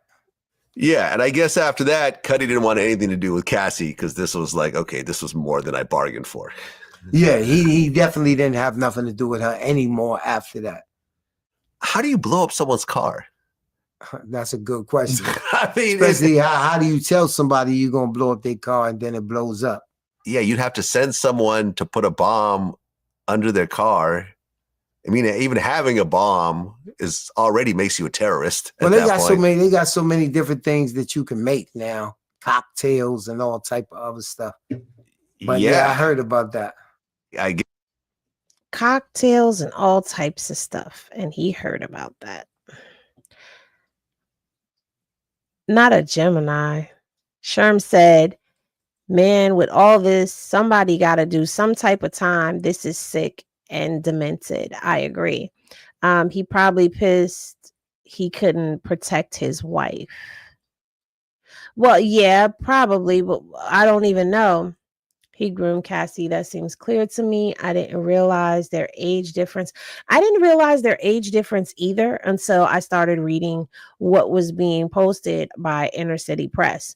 I don't know if Uda is definitely like, I know Uda. I'm going to close out soon. And I don't want to rush him because that's not what I do. Where the heck did it go?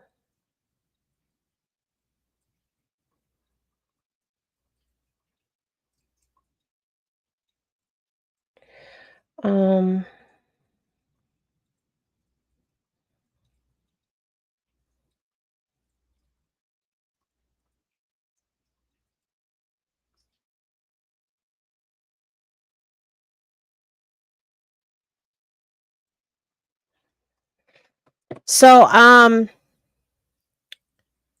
yeah, I definitely want to thank Uda for stopping by on the channel for us because, he's somebody that has been supportive behind the scenes. And so I wanted to be supportive of him as well. And just get his feedback on what's going on, what's on the ground.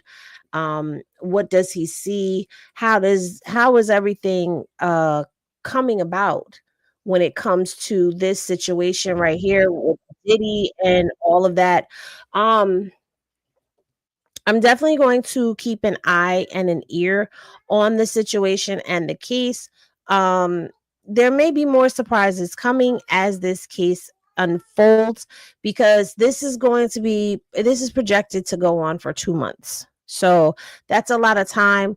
Uda had told me earlier that Cassie is expected to be here for the next 5 days. I don't know if that means that after this testimony happens, this cross-examination happens, if she's going to be called back up again to testify again for the prosecution. Like, we don't know. Like you've seen sometimes in court, the prosecution questions, then the defense, then it's the prosecution again, then it's the defense again. It could be that situation. I'm not 100% sure, but we're definitely going to keep an eye on that. I'm going to keep reporting on it. I know that I've been gone and been on a long hiatus, but I'm here. And I told y'all when we first covered this that we were going to stay with this. And I'm going to put a playlist together of all of the Diddy content that I have covered already, because I have been covering this. It was getting a little too much with every little detail, every little thing that was coming out. So I kind of fell back. I do want to take the time to say happy 15-month anniversary to Evelyn Holly. Thank you for the what was this? Was this a super chat? Thank you for the super chat, Danella. Thank you so much for the super sticker, Vanessa. Once again, thank you, Trust, for the super sticker as well. I'm gonna bid y'all adieu tonight. But I'm going to say, as I always do, thank you so much. I appreciate all of you who have been rocking out with your girl. I appreciate everybody who stopped by and popped in on the bar. Even if you didn't stay, you were here. And I appreciate you for everybody that came in whenever you came in. Again, I appreciate you. Love is always love around here. There is no me without y'all. And I am grateful for each and every one of you. Remember this.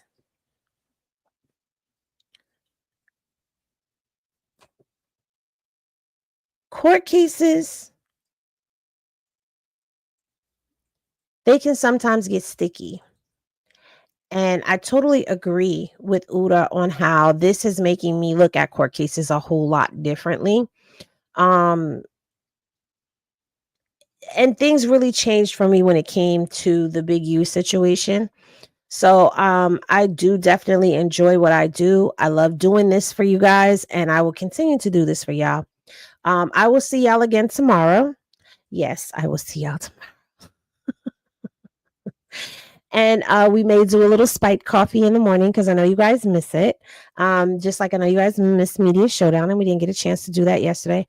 But thank you so much for all of the love and support that you continue to show me. Thank you to all of the members of the channel. I appreciate y'all as well. And I have something coming for y'all too. But in the meantime and in between time, when y'all rest well. And I love y'all again. Thank you so much. And I will see you in the next video. Peace, everybody.